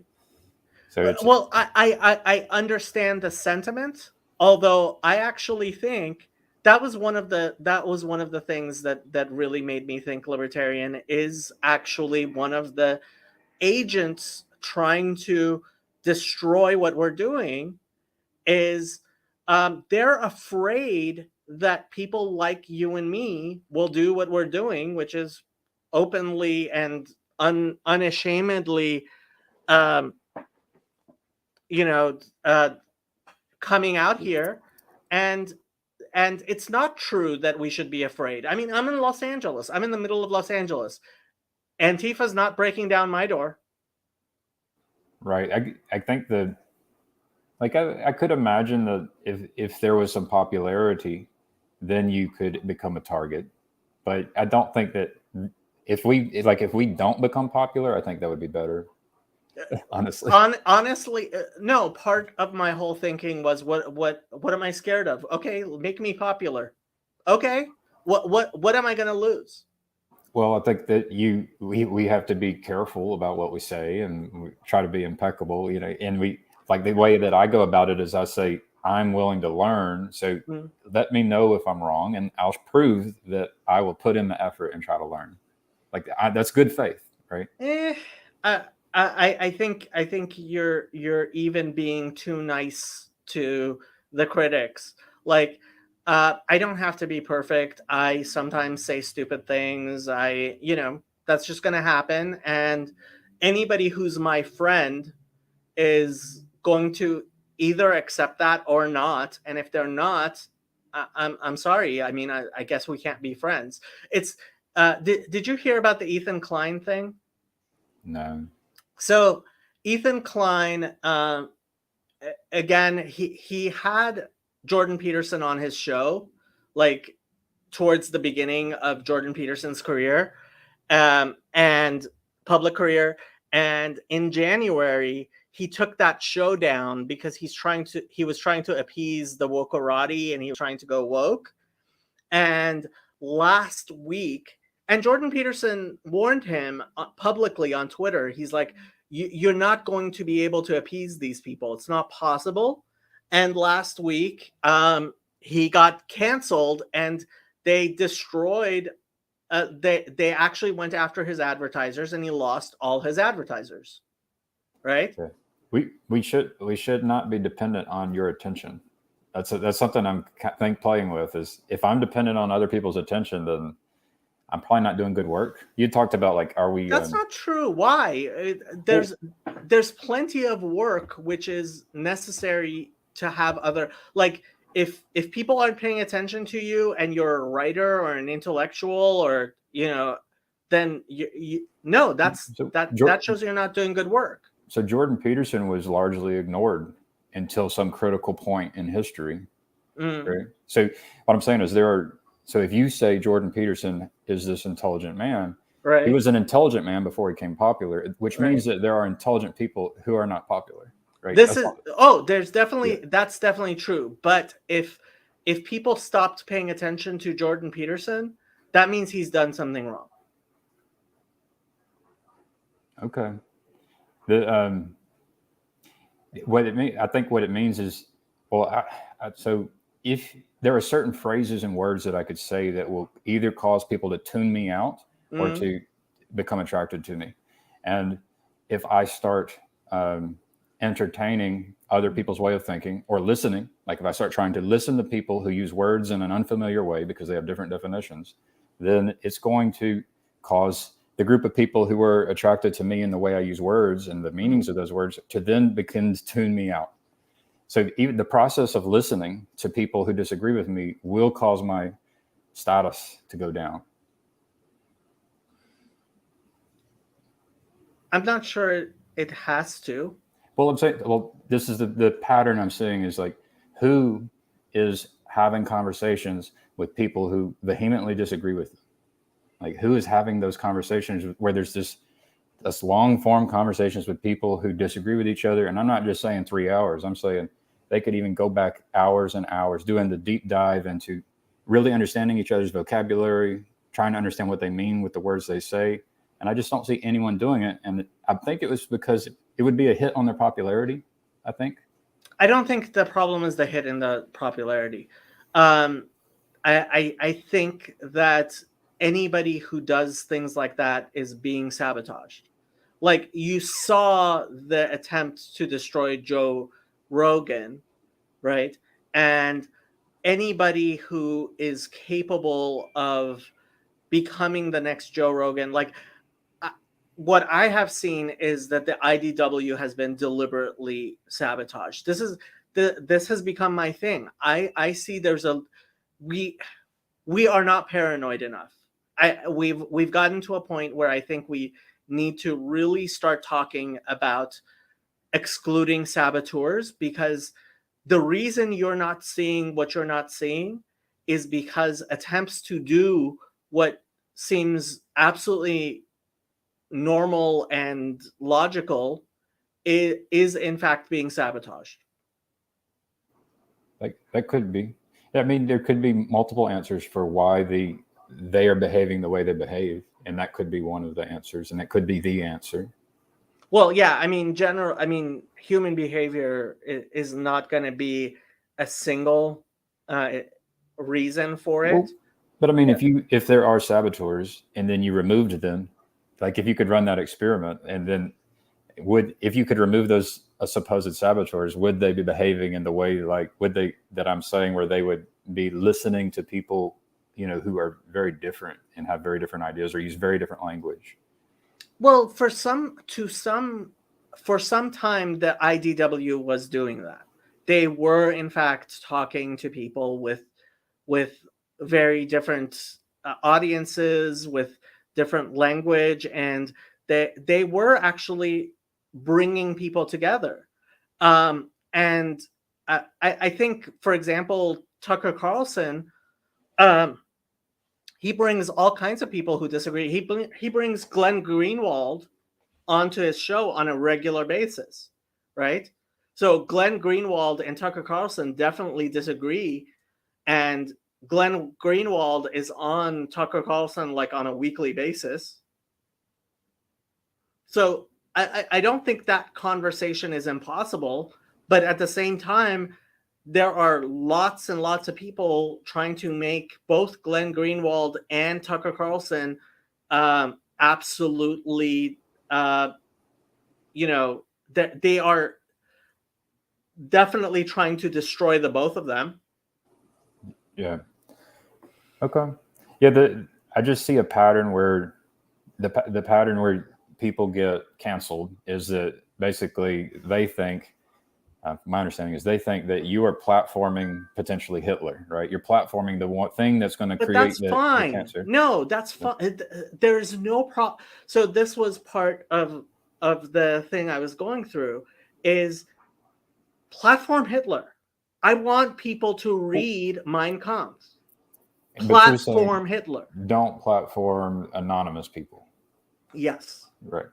That's fine with me. The problem is not the ideas. I'm not afraid that, for example, libertarian is going to say something that is going to convince people of an actual bad idea. That's not my problem. My problem is the participation of that voice is changing the conversation, right? I'm worried about the integrity of the conversation, not the people necessarily listening to it. Do you understand? I see that the anonymity can be a risk. I see that, but I also see that the ideas like the Edward Bernays and the ability to propagandize, to manipulate, and make a zombie horde chase after whatever.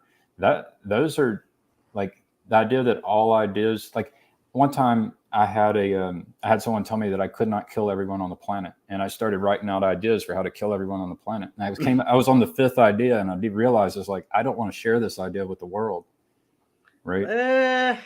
See, I have to disagree. I ultimately think that this is, while it's something we have certainly going around in our cognitive environment, I actually think it's a mind virus. I don't think that is an actual genuine worry. And I think that's something that we figured out, right? That free speech, allowing people to share ideas, even ideas like that, right? So, for example, I don't know if you watched the attempts to stop the sharing of the file for a so you can print with any 3D printer, you can print a gun. Yeah, I'm aware of that one. Right. So our legal system is pretty much is like, no, you can't stop this guy. You can't, because Right. he's just sharing information. And there is an idea people have that this is too dangerous, but I don't think it's a valid idea. I think it's an idea that's being pushed on us by people who are deliberately trying to sabotage the conversation, because an actual conversation would But that is an idea as well, right? You're actually saying that there's an idea being pushed that is dangerous, right? no, Right? I'm saying it's an idea that is wrong. It's a wrong idea. It's Okay. just I mean this wrong idea is something that we should be able to say asked and answered, right? This is a question that was asked. We have an answer to it. You also say there's an exception to every rule. There is. So, Yeah. I just want to point that out. And no, so this is part of secure cognition, right? If we are going to have combinatorially explosive, right? We can't at some point you have to say, okay, enough discussion, at least for now. Maybe we'll discuss it again in a year. But for now, we've had this discussion, asked and answered. We have to move on, even if we're wrong. We have to move on. So I'm cool with what you're saying. Basically, you're saying, I think, let me sum up. You're trying to figure out what we're doing. Maybe there's some kind of movement that needs to happen, and you're saying that we shouldn't be anonymous. This movement that you want to be a part of, it shouldn't be anonymous. And if you think that a child's life is worth $1 billion, you'll be excluded. That's where I'm at right now. If we were going to write some things in stone, that's kind of where you're at. Yeah, anonymous people need to be excluded, and anybody who thinks we should spend $1 billion to save a child's life. Yeah. Now, if I attempt to be a bridge who goes into like the critical race theory tribe and look around and ask them questions and talk to them, and then come back into your tribe, it's like, is that okay? I know they might not think it's okay, but would it be okay with your tribe? Yeah. No, okay. I'm not afraid of ideas. I am afraid of bad actors and bad cognition. So to go back to the idea of like having a network, right? So you're one computer on the network, I'm a different computer on the network, right? I think at some point we have to assign an IP to every computer, right? And that's the identity thing, because you can't just have like anonymous information being injected into the thing. I've thought about this. I'll let you keep going. I have an idea. And you need to do error correction, as in one of the computers keeps on giving you bad answers. First, you have to say be able to say this is a bad answer, and second, you have to exclude the computer that's giving the bad answers from your network. So, two things there. I'll start at the end. I agree that there's people giving bad answers, but I do think there's a lot of people, they're trying to answer a real problem. So there's bad answers to real problems, and maybe the real problem, they think it's the real problem. There's actually some other problem before that that's closer to a root cause. So that's the reason I like the idea of listening to people, even the ones who have bad answers. So they're not very good problem solvers, but they are experiencing a problem. Okay. But you have to listen to them differently than to somebody who, look, you pass 2 + 2 to a computer, it comes back with 3.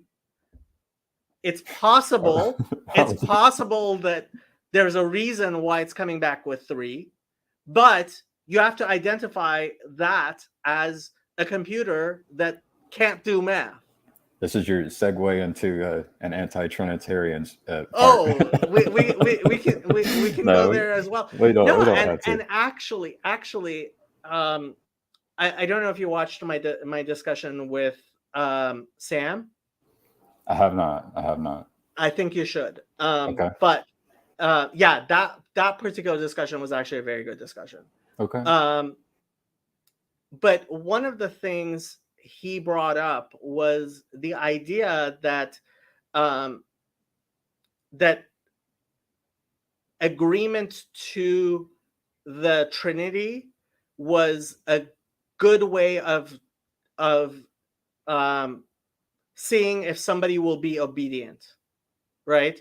Because, and I kind of agree with him, nobody actually believes in the Trinity. It's a ridiculous idea. But if you make everybody kowtow to a ridiculous idea, you can tell that that person is willing to kowtow. It's like a double speak in 1984 or something. Exactly. Yeah, Yes. I got it. So the other point is, like you were saying, people can have identity, and I think that the serious people who are helping to solve the problems, like part of becoming those people, I think I can agree that you should have an identity. Like if you were gonna, like I'd ask the question in the chat, it's like, who's the ideal president of the United States, and what would be the ideal history? And one of the answers I had thought of is like, well, they would have all this content, attempting to live almost a transparent life to kind of show the mistakes they made and the learned things they learned, and they're not trying to hide their past from the entire world. And that's, so when you say everyone, like there are kinds of people who would have an IP address, essentially. I wouldn't say the whole world needs to do that, but if you're a serious player, you should consider doing that. Well, that's kind of what I was doing by excluding libertarian from the discussion, right? He still, if he wanted to, he could still be in the chat. I think I embarrassed him enough that he realizes, like, what? Okay, so when he put this one on, I'm like, you're not a serious person. Listen, no one cares. Well, if no one cares, why are you typing this? Right. Well, yeah. Well, why are you concerned about sharing your identity if no one cares? And why are you? Yeah, like, what are you doing here if no one cares? Now he could go back. He could go and now come back with a different account and say something else. Yeah. Right. So how are we going to secure our cognition? And that I still think I've identified the right problem. It's the insecure cognition. Oh yeah. Well, I mean, I guess I wonder, like, what you think about comparing that. So that's a phrase, but you could compare it to a bunch of other phrases, like sense making, right? But I think that a lot of people are starting to identify the right problem, and there's different words for it. Then I do think that, like, an answer, a good answer probably includes inviting people to the table who are not hiding, right? Now the risk of this, here's the risk, is it might be that I'm seeking status, which is not, like, if I'm seeking status, I might be doing the double speak, and I might not be honest, and I might be just trying to get more followers. And so there is a risk in trying to seek status, but there's also a risk in being anonymous as well. But okay, but at some point, gaining status, if it's from real people. So, for example, on Twitter, how many followers you have, it should actually be, I'm sure, correlates with your capacity to say intelligent things and important things. Which is why there are plenty of people who will create followers for themselves, right? And, there are bots, and there are people who pay for followers, right? Like, I could start with an account and try to organically grow, but I can also put $1,000 and Twitter will suggest following me, right? So, the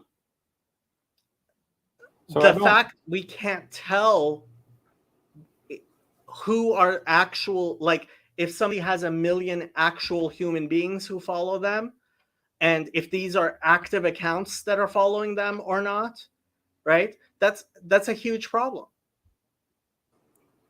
So I don't necessarily think that the popularity of the person is correlated with, I would put it this way, like I said earlier, there are people who are highly intelligent who are not popular. That's the problem I have. Is so to And- say, like, I can't but just but you are not going to have an actually highly popular account if you're not saying things that are important.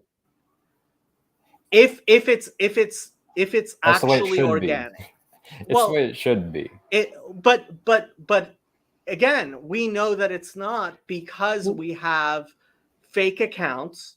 If we had, and I think this is why Elon Musk has been talking about verifying all the human beings and giving special privileges to verified human beings, because honestly, I think your account, your follower number should distinguish between number of verified followers you have and all followers you have, because it means nothing to me if you've paid for 5,000 accounts to be made to come follow you. I mean, it might be nice also if there was some way to actually like measure the human as well. So like, there's some certifications that you've taken, there's knowledge that you've gained. It proves your expertise so that you get more of a signal. Like if I talk about software, I'm going to know more than 99% of the people in the world. Right? I would honestly pay a good amount of money if on Twitter you could tell if this person can pass a basic math test. What about an IQ test? Would it be cool to have your IQ number on there? You know, at some point, if somebody has less than 110 IQ, not sure we should be spending too much time listening to them. Well, this is where you could have, I like the volunteer, the opt-in pattern. I don't like forcing people, but like I could go, I've never gotten an IQ test, but I could go get one. I could get it certified. I could get it attached to all of my social media handles. Right. And then all of a sudden they say, oh, there's this guy. Whatever, you know. And it's not like IQ is the be all and end all of all things. I agree. But it is an indication. Look, if you have an 85 IQ, we should not be listening to you. It doesn't mean, and again, I mean, I'm going back to the Douglas Murray, Joe Rogan discussion on Spotify, which I listened to right before this, which, you know, he says there's this Christian idea that all people are equal before the eyes of God, which is a Jewish idea. It's an idea I agree with. All human beings are equal before the eyes of God. But in a secular context, saying all people are equal, that's just idiotic. Well, I would just be careful, because I agree that the person who has the 85 IQ shouldn't be deciding what we do in our healthcare system. But they shouldn't be providing the answers. But I do think that they will experience problems, and it's good that they are being listened to, and that they would have help. No. They're being monitored, not listened to. Well, it's similar. No, it's not. It's very different. Well, I believe everyone is experiencing some difficulty in their life at some point in their life. And then if you have a network of people, a family, a community, a tribe, it can be easier for you, right? And you have your phrase, you know, an individual is not an individual human being is not a viable living organism. Yes. Right. And so in that case, ideally, everyone is not the individual where they're being ignored. But right. On the other side of it, I think what you mean is that the person with the 85 IQ is not going to be giving us the answers to the hardest problems that we need to be solving. Beyond that, to help everyone. I don't think the way you get information about that person is by listening to what they themselves say. It might be challenging. Look, I mean, are you going to decide? Are you going to decide that your baby, right? We should listen to your baby babbling. I knew where you were going. You know, my pediatrician, he basically said the self-report from the child at a certain age, it's almost meaningless until they get into a certain age. Like I understand. Yeah. And I again, we've turned into a society that doesn't seem to realize the most basic things. There's plenty of people with only who. This is actually part of what I think has made Twitter so bad is with Twitter, the tweets are so short that people with very low capacity to speak, people who use very short words, they don't know long words, and people are using now their new ability to dictate into the phone. And so we don't care about spelling, we don't care about, so all of that has made it impossible to distinguish between somebody who's high IQ who's writing something and somebody who's low IQ who's writing something. Yeah. I would toss another one in there. It might be more controversial. Is I'd like to be able to know the people who have been able to have successful prophecies. So there's people on the planet who prophesy Predictions. They make a prediction and it comes true, and they make predictions that come false. And I want to know their accuracy rate and the count. And I would want that on their social media profile. So I want you to have a high IQ, and I want to know the ones that are actually making predictions. Honestly, I would love, especially when we're having discussions about things, to like be able to make a mark on a tweet about something. The person says Trump is going to be indicted, right? And it's like, okay, I want this tweet to count. And I want this person to either have to say, it's, I will take responsibility for this. Yeah. And yes, it's going to happen, or no, it's not going to happen. And it'll go on their permanent record. Yeah. So what that is I think Gab kind of had an idea like this, but you can have an extension in your browser. And no matter if you go to an article, it's going to be provided by some website, that's some platform that's distributing it. It's going to have an author and it's going to have an editor. And it's like, if they wrote some crap, they just got a strike on their reputation. Now you're talking about what, China has done this reputation thing. It's like, there is an idealized way of keeping track of people's reputation that we could do, so that we are allowing the people who are the best at making predictions and solving problems to actually be identified, because that's the problem, in my opinion, is they're not being identified. The answers, the ideas, and the people are being ignored. So this actually happened to me. I was talking to a family member. He's like, yeah, the January 6th commission is going to indict Trump. And my answer to him was $500. $500. Nice. And this is one way in which we secure cognition between human beings, right? We make bets like this.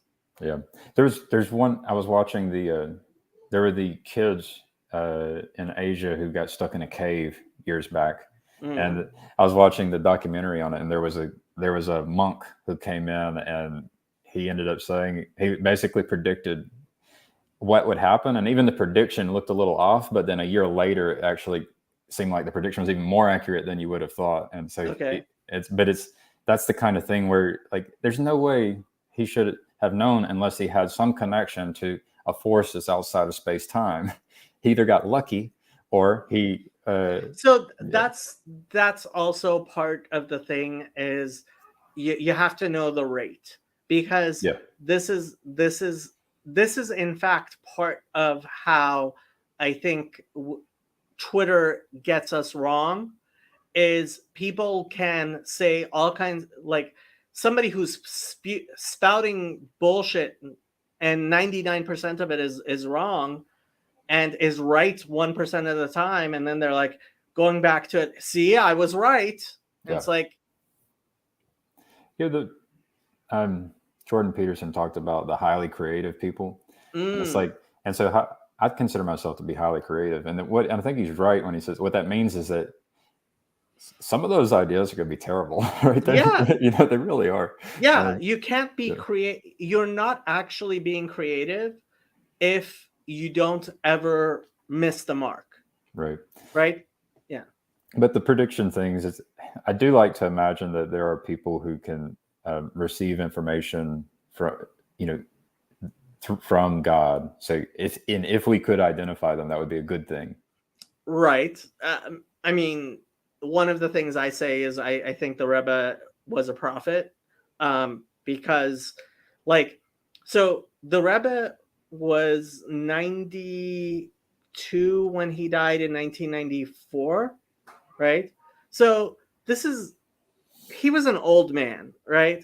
And from like 1970 through, I think he had his first stroke like in 1990. So for like 20 years, he was recorded, right? So we have recordings of him on a regular basis for like 20 years.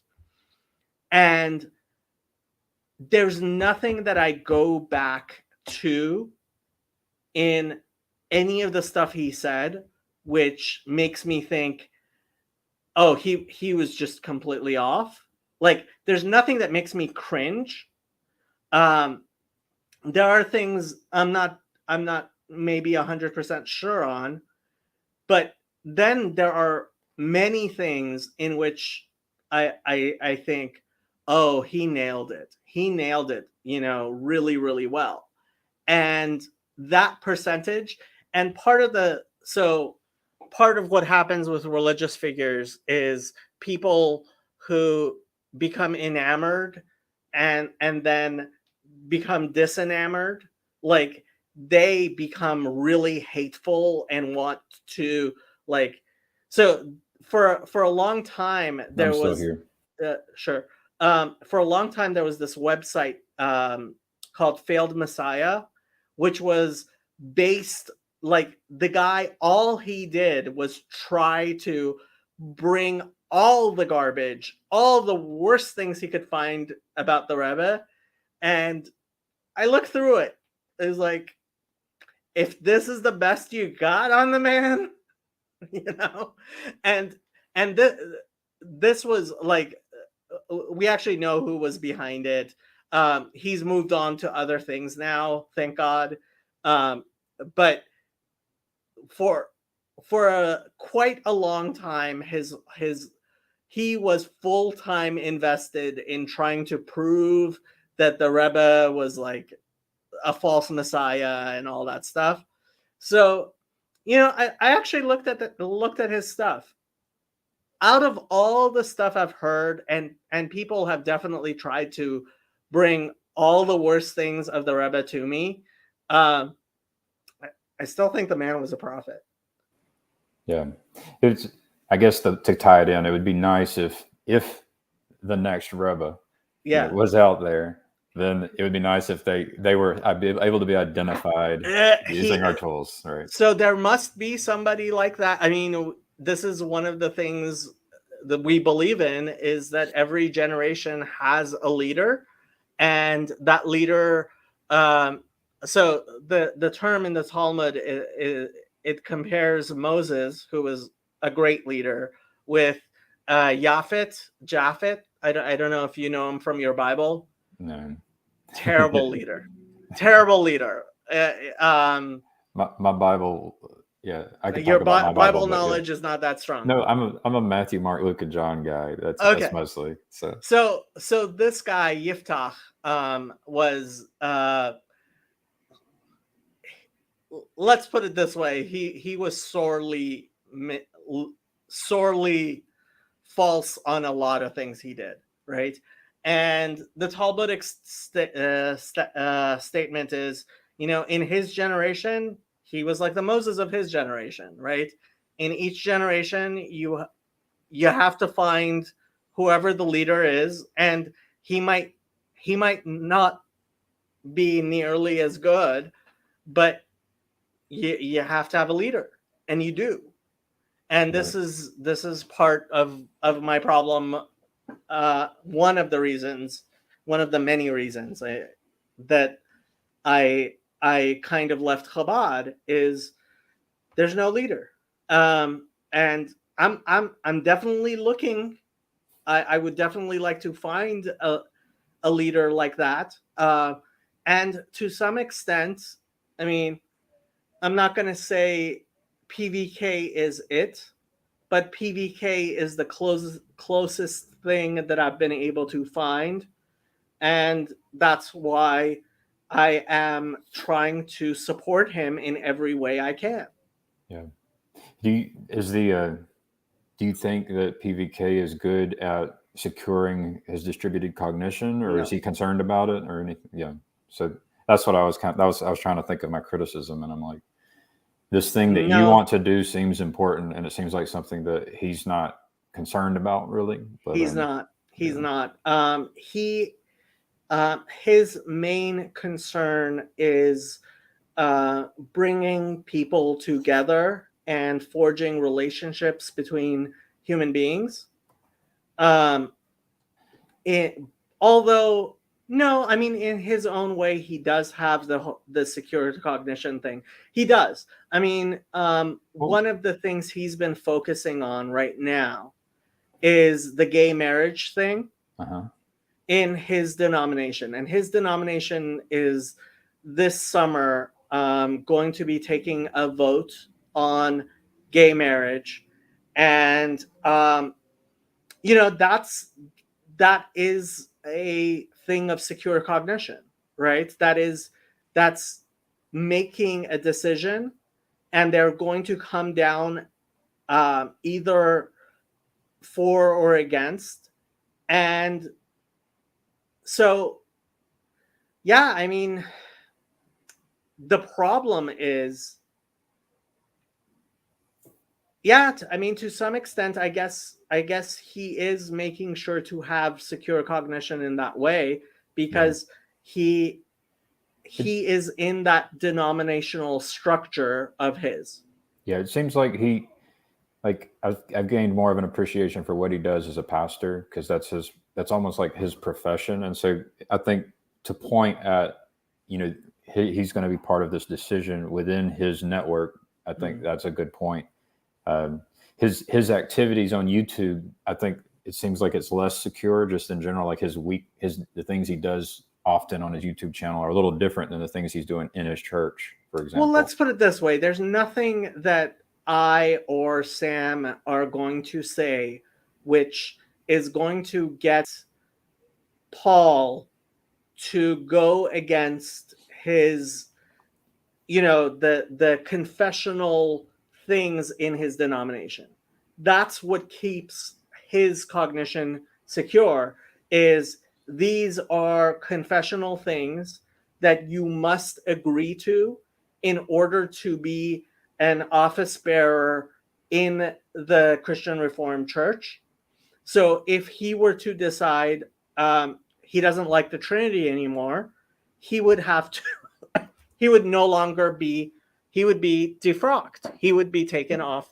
So no matter how much he talks to me or Sam, he's never going to say, I disagree with the Trinity, until he resigns his post as a pastor. Right. Well, it would be part of it. So he's kind of in a tribe right now, and then he's also able to connect with people who are in other tribes, with his YouTube channel. I just wanted to read at the very top of his Twitter profile. He says, "I want to major in equipping those who follow me with the things that against such things there is no law." That's the that seems like if that's at the top of your Twitter, that's kind of like one of your big aims. And I guess the question would be, against these things there is no law. What comes to mind for me might be different than what comes to mind for you, but that's something that I've been paying attention to recently. Is like the question is, well, what is his goal? What is his aim? And so he's definitely trying to teach something that he thinks is important, and there's no law against it. I'm very surprised I hadn't seen that before. hadn't paid attention to it. But yeah, it's actually an important. It's yeah. He's saying something important there, and I do agree with him, right? That there needs to be a distinction made about between what you can do and what you should do, right? Just because you're allowed, just because you may do something doesn't mean you should do something. Okay. Yeah. Yeah, you're taking it in a different direction than I take it. So how are you interpreting it? I guess I interpret it as there is a way of being in which you might be filled with the Holy Spirit, that is loving. That when you do it that way, there is no law against it. And then the question would be, well, what is the law? What law? Like, is it a man-made law or is it the natural law? And I'm thinking that he would mean the natural law. When you behave with the Holy Spirit and you're loving, you will not be going against the natural law or God's law, something like that. See, okay, I have Obviously, to. we have a different interpretation Yeah, on his no, sentence.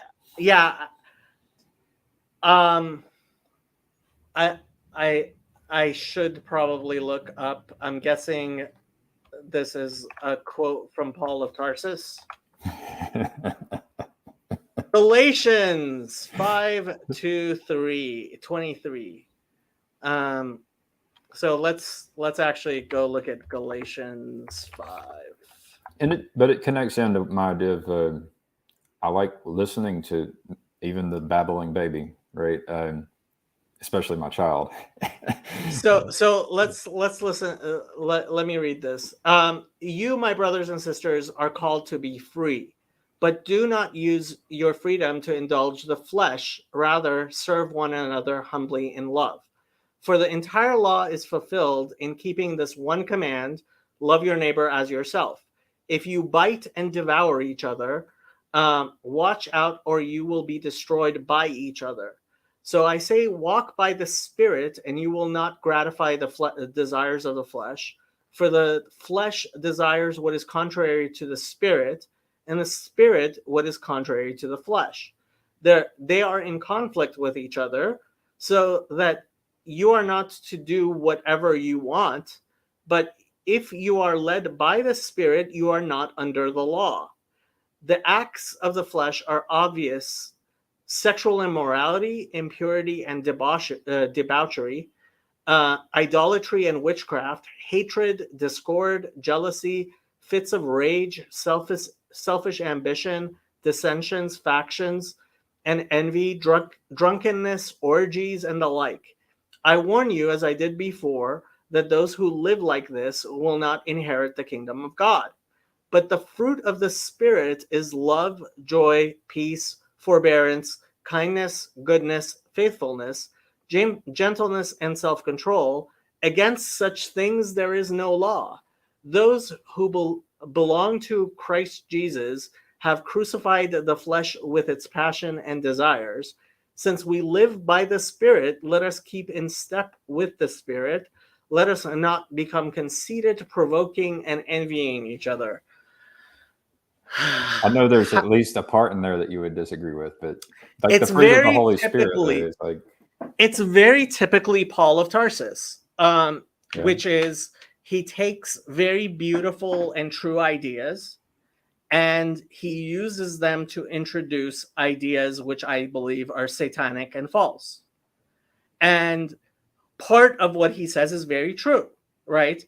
That you have to be able to see the point, right? But look, if you can't be led by the Spirit and kill people, right? You can't. right. So against such things there is law, right? And that's the point of the law is look, at some point there is exceptions to every rule, including thou shalt not murder, right? Well, But that's if you take the fruits of the Holy Spirit and you list them out, and you tried to embody all of those and practice developing such that those are with you at every moment, would you be the kind of person who requires law? yes, of course, You think? because of something else that he said, which is, I disagree with the way he put it. It's in a very Gnostic way to say that the spirit is against the flesh, right? But it's very easy without a legal framework, right, for people to convince themselves that what they're doing is right. That's why we have legal frameworks and why anarchy just doesn't work. It just doesn't. So I want to. So I can say it doesn't work because, for example, people are not perfect. They haven't perfected their be embodying the Holy Spirit, for example. Mm, They have not learned how to perfect the relationship with God, right. and therefore we need law and justice system. Well, look, if the law is perfect and the law of God is perfect, right? The law of God, please see in Psalm 119 at length, the law of God is itself perfect. It's our understanding of the law, which is imperfect. And what this type of antinomianism of Paul has led to is for a lot of Christians to try to say, oh, you're just being legalistic when you bring up a valid point. And it's like, if I'm misstating the law, if the law isn't actually taking into consideration everything that it should, then there's definitely something wrong here. But that means that the law is not embodying God's will, right? If there's a problem with the law, there's a problem with the law. But telling people to forget the law because you're free, like that's not freedom. That's anarchy. Oh yeah, I don't think our Paul Van der Klee is suggesting anything like that. Well, so this is one of the things with Paul within Judaism that Father Stephen DeYoung and there are and N.T. Wright, and there's a lot of people who are trying to reinterpret Paul differently than how he was interpreted by the reformers, and that's why we have so many people moving into Eastern Orthodoxy and Catholicism, and a more developed theology within Protestantism. They're trying to define Paul, and I would prefer the Christians believe in this new Paul, but I don't believe that that's actually faithful to the text. And I think when you do that and you read into the text what you want to read into it, you undermine people's faith in the Bible. And you say that's bad. Oh, right. yeah. Yeah. I mean, if the Bible is true, which I believe, like my Bible is true, Right. Unfortunately, the New Testament, the Greek Bible, the Christian Bible, whatever you want to call it, it's just not of the same quality as the Old Testament, as the Hebrew Bible. It's simply not of the same quality. And I realize that that's not something a Christian would believe, but it's one of the reasons I'm not a Christian. We could talk about it. It's I guess I would tie it back in. It would be nice, like you had said, Paul Van der Klee might be the closest thing to Rebbe. It would be nice to actually find people that have that balance of IQ and ability to do prophecy, and it would be known. It's like, because there's only your network's limited, right? And there's so many people, so it's it would be nice for us to be able to have the secure our cognition and actually have confidence in being able to identify experts or at whatever. So Right. this is part of what the Jewish community does, which is, and it's actually, I believe, been really miraculous. So there, in order to have a prayer service, you have to have at least 10 men, 10 adult men, right? So the minimum of a synagogue is 10 adult men, right? And then, so once you have your synagogue, you have to have somebody who's the rabbi. Somebody is going to be the rabbi of that synagogue. But because we don't use electrical devices, or most mechanical devices on the Sabbath, you can't have a huge synagogue. The largest synagogues will have, usually, I mean, there are some exceptions, but even the exceptions are like 10,000, right? It's not like you'll get 50,000 people going to a synagogue, because you can't hear anything. It's just too big, right? Because you can't use a audio Technology, system. at least Yeah, yeah. yeah. So it keeps it small, right? And what is kind of implied is that, okay, so the rabbi of your synagogue is also supposed to have a rabbi, and everybody's supposed to always. And one of the things that Talmudic study does is, I can tell if somebody is better studied in the Talmud and Jewish law than I am. It's like, it's kind of like an IQ test. You can tell, like, I can tell which rabbis know more and know less, right? To some extent. Like, Right. I might not be able to tell how much more, like, between two rabbis that I know more than me, or people who know less than me, but I can tell if somebody knows less, knows the same, or knows more than me, right? Yeah. And so, to some extent, there is a kind of hierarchy that naturally does does form, but it's not a perfect system at all. There's definitely imperfections in that system, but I think it's a good system, and it's a system that actually the Catholic Church has done a really good job of having a hierarchy. There's a billion Catholics, So, and there's only 5,000 people working at the Vatican, and there's one pope. so I think so what you're talking about, so you have a tribe, and there's an orthodoxy, and you could even call it like, you could call it, it could be medicine, for example. So you develop a vocabulary and a language, and you end up with people who can move up in that hierarchy within the tribe. And then you have an ability to say, oh, they know more and they don't know as much.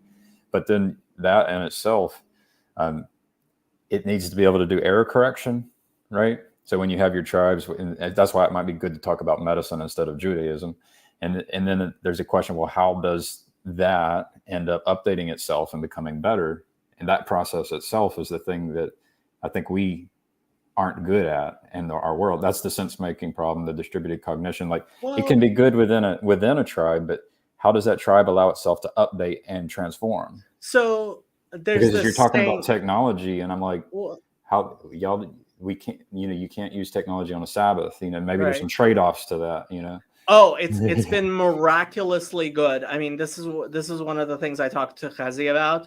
Like 100 years ago, when the decision was made not to use microphones on the Sabbath, it was very controversial.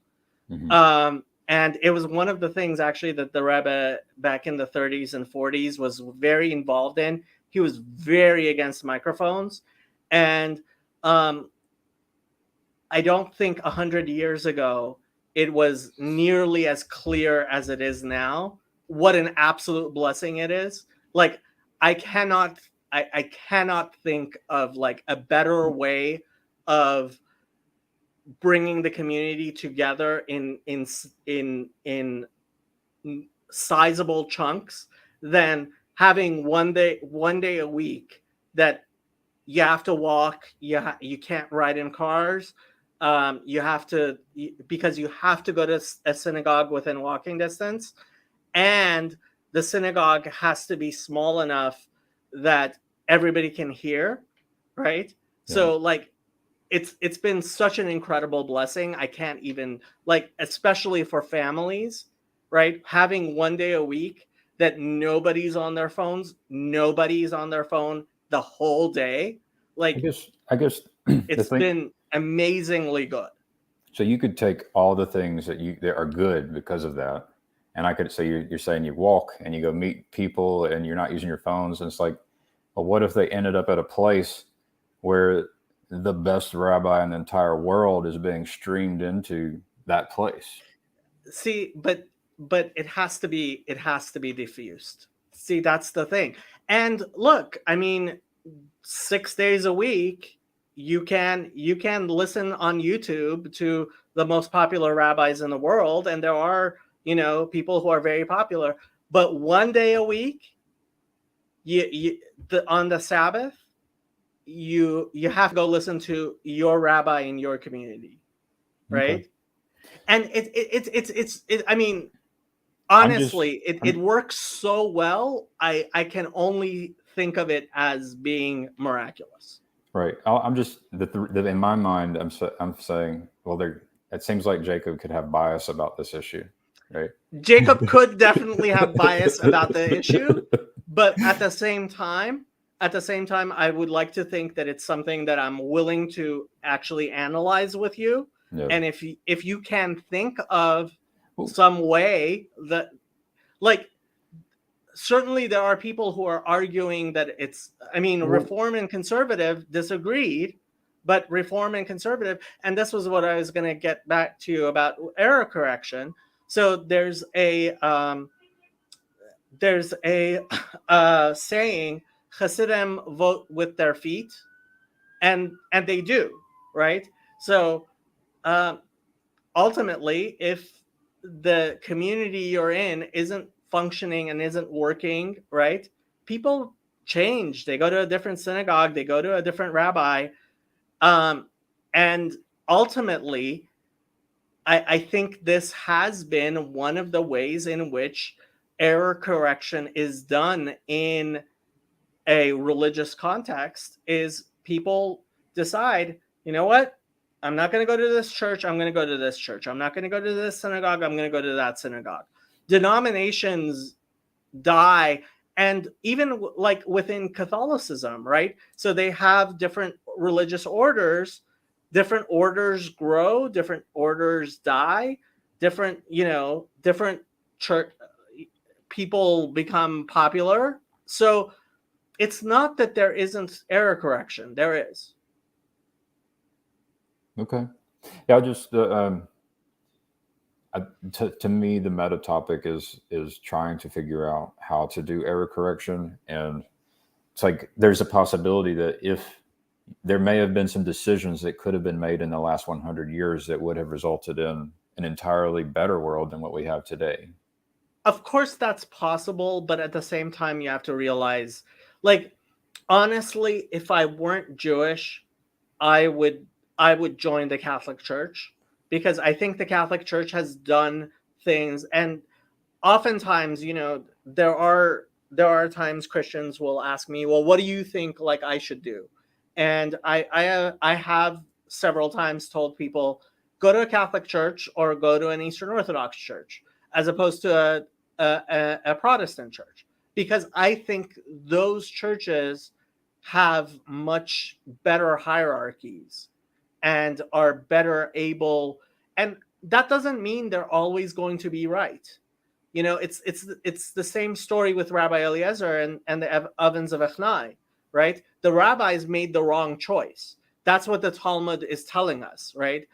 The rabbis made the wrong choice, but that was the choice, and at the end of it, you have to accept some level of imperfection, because you're dealing with human beings.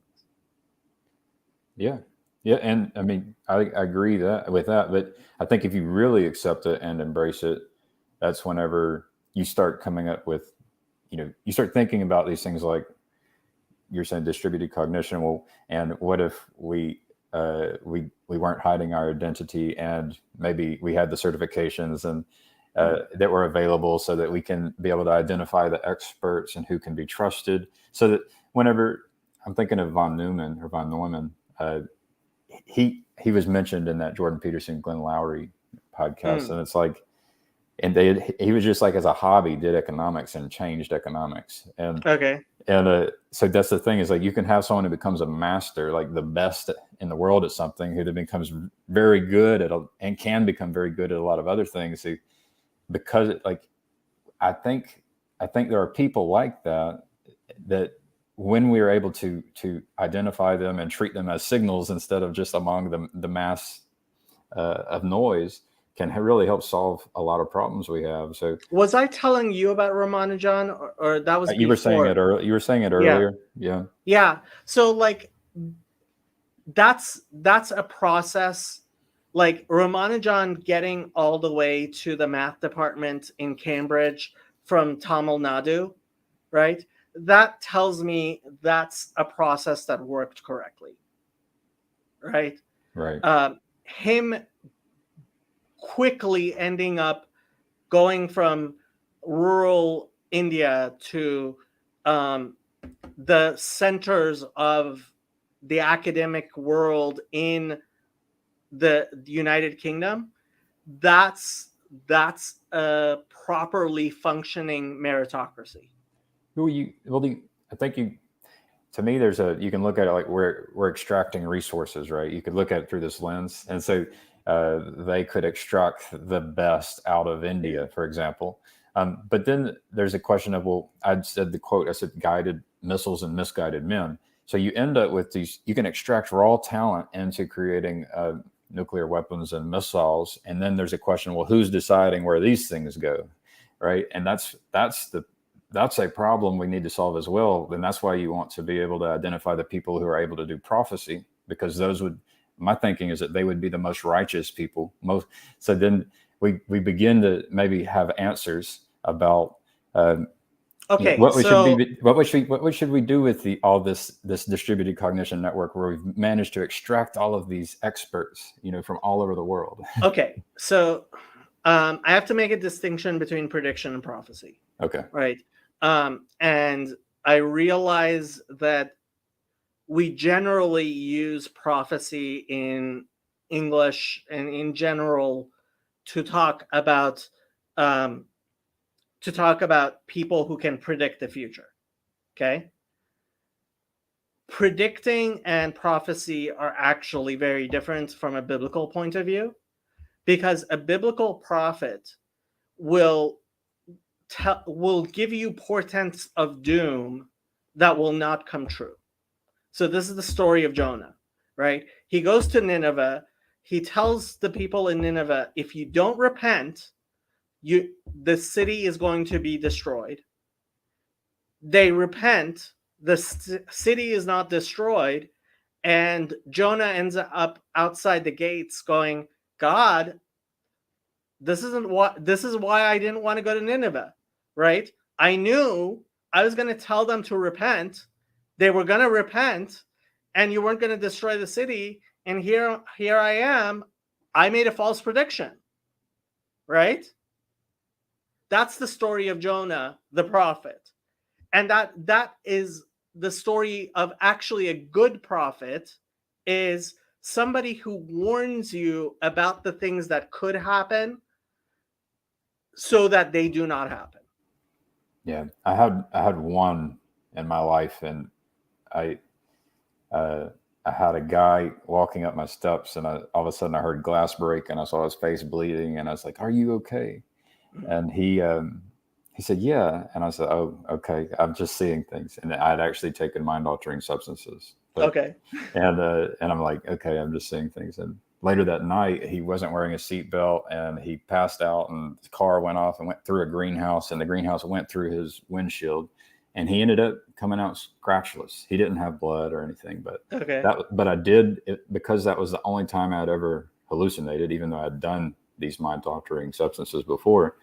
It stuck with me as a as like an experience that lets me know that there is a potential to be able to connect with something outside of space time, right? And so I know that it's possible for people to do that. And so, yeah, that's and if they do their job, like if somebody sees a potential problem and helps you evade it, Yeah. one of the mistakes we make is thinking that person shouldn't have said anything. Yeah. So I get your point. Like, ideally, like I looked back on that days later, it's like I should have said, "Hey, you should stay at my house, right? You should sleep over." I should have done all that, but I just dismissed it. Very disrespectful to dismiss a vision, but yeah, I dismissed it. So he almost died. And if you had done that, right? If you had done that, later people would have said, "Oh, you were just seeing things, nothing happened." Yeah, exactly. And that's why you do have to, like, the biblical idea of prophecy is different from a prediction. Okay, that's a good point. Yeah. Well, Okay, it is almost 7:00, and this has almost been 3 hours. We have 4 more minutes. What would you like to end up with? Well, I'm glad you're trying to do something and actually create something. So you've got an idea. You're starting to do a practice. You're asking the right questions. What are we going to do? And you've got some answers, and hopefully more people will get involved. And I think it could evolve and become bigger and better. And hopefully there would be transformations that happen, good transformations that happen because of work we can do together. So yeah. So in June, I'm going to be taking my 3rd road trip this year. It'll actually be my 3rd road trip in less than a year. First time I drove all the way to Arkansas and back. Second time I drove all the way up to Portland and back. And now I'm driving to Chicago, possibly Indianapolis and back. And the reason I am pointing this out is I think part of getting this going is making durable, permanent relationships with each other that are actually real, that we actually meet up with each other, that we get to know each other. Part of the hierarchy I have on my, you're the only person who's at the top level that I have not met in real life yet. And when I meet somebody in real life, they get bumped up to the top level, and you'll see there's actually quite a few people. What do I call you guys? There's something I call you guys. Malachim, right? All the levels are different terms for, except for Jacob, are different terms for angels because it's Jacob's ladder. But yeah, you're actually the only person I haven't met in real life, and I think it's important that we actually physically meet each other, share meals, and get to know each other, and have discussions like this, and start growing. Like in my hope, there will actually be some sort of post-Platonic confession of things we can say that we all believe, that creates a safe distributed cognitive network between us that can work. yeah, sounds like it all sounds good to me. I know that there can be challenges, but it seems like a good goal. Cool. Okay, I'm gonna, after this, I'm gonna try, hopefully before I go home, to put out another episode of Post Platonic. Please, actually, I'm gonna task you with this, Gavin. If you could please go to the Anchor website, which I will later send to you, and send a message through their voice system? I did on your first one. You did? Yeah. Let me see if it's here. They give you like 1 minute. They said you get 1 minute to record, so I got to record just some message, and so I did. I don't have any messages here. So I'm a big fan like of remote work, and this is like my attempt to something you can consider it play. Like I'm trying to play the game. I've done it with Grim Grizz as well, and that's a way for us to do these things remotely. So yeah, I would like to think that I was the first person to try to play your game there. I don't have anything. Okay. Yeah. If you don't mind trying to do it again, because I think quite possibly what happened was, actually, let me just check one more thing. Possibly what happened was right after I put it up the first time, there it is. I found it. Okay, I got it. Cool. I got it. Okay. So was I the first? You are the first and only, and I'm going to listen to this, and I am going to probably put it into the next episode. Yeah, there's that one scene that you've got the person dancing by himself, and then the crazy person comes at it's not the first person who starts doing it by themselves. It's the first follower who goes in and joins, who really changes the entire dynamic. So I try to lend some support when people want to do new things. Thank you. I appreciate it. And now I know where to find the messages. Yeah, you can put a 1 minute thing. So yeah, okay. I am going to end the broadcast. All right.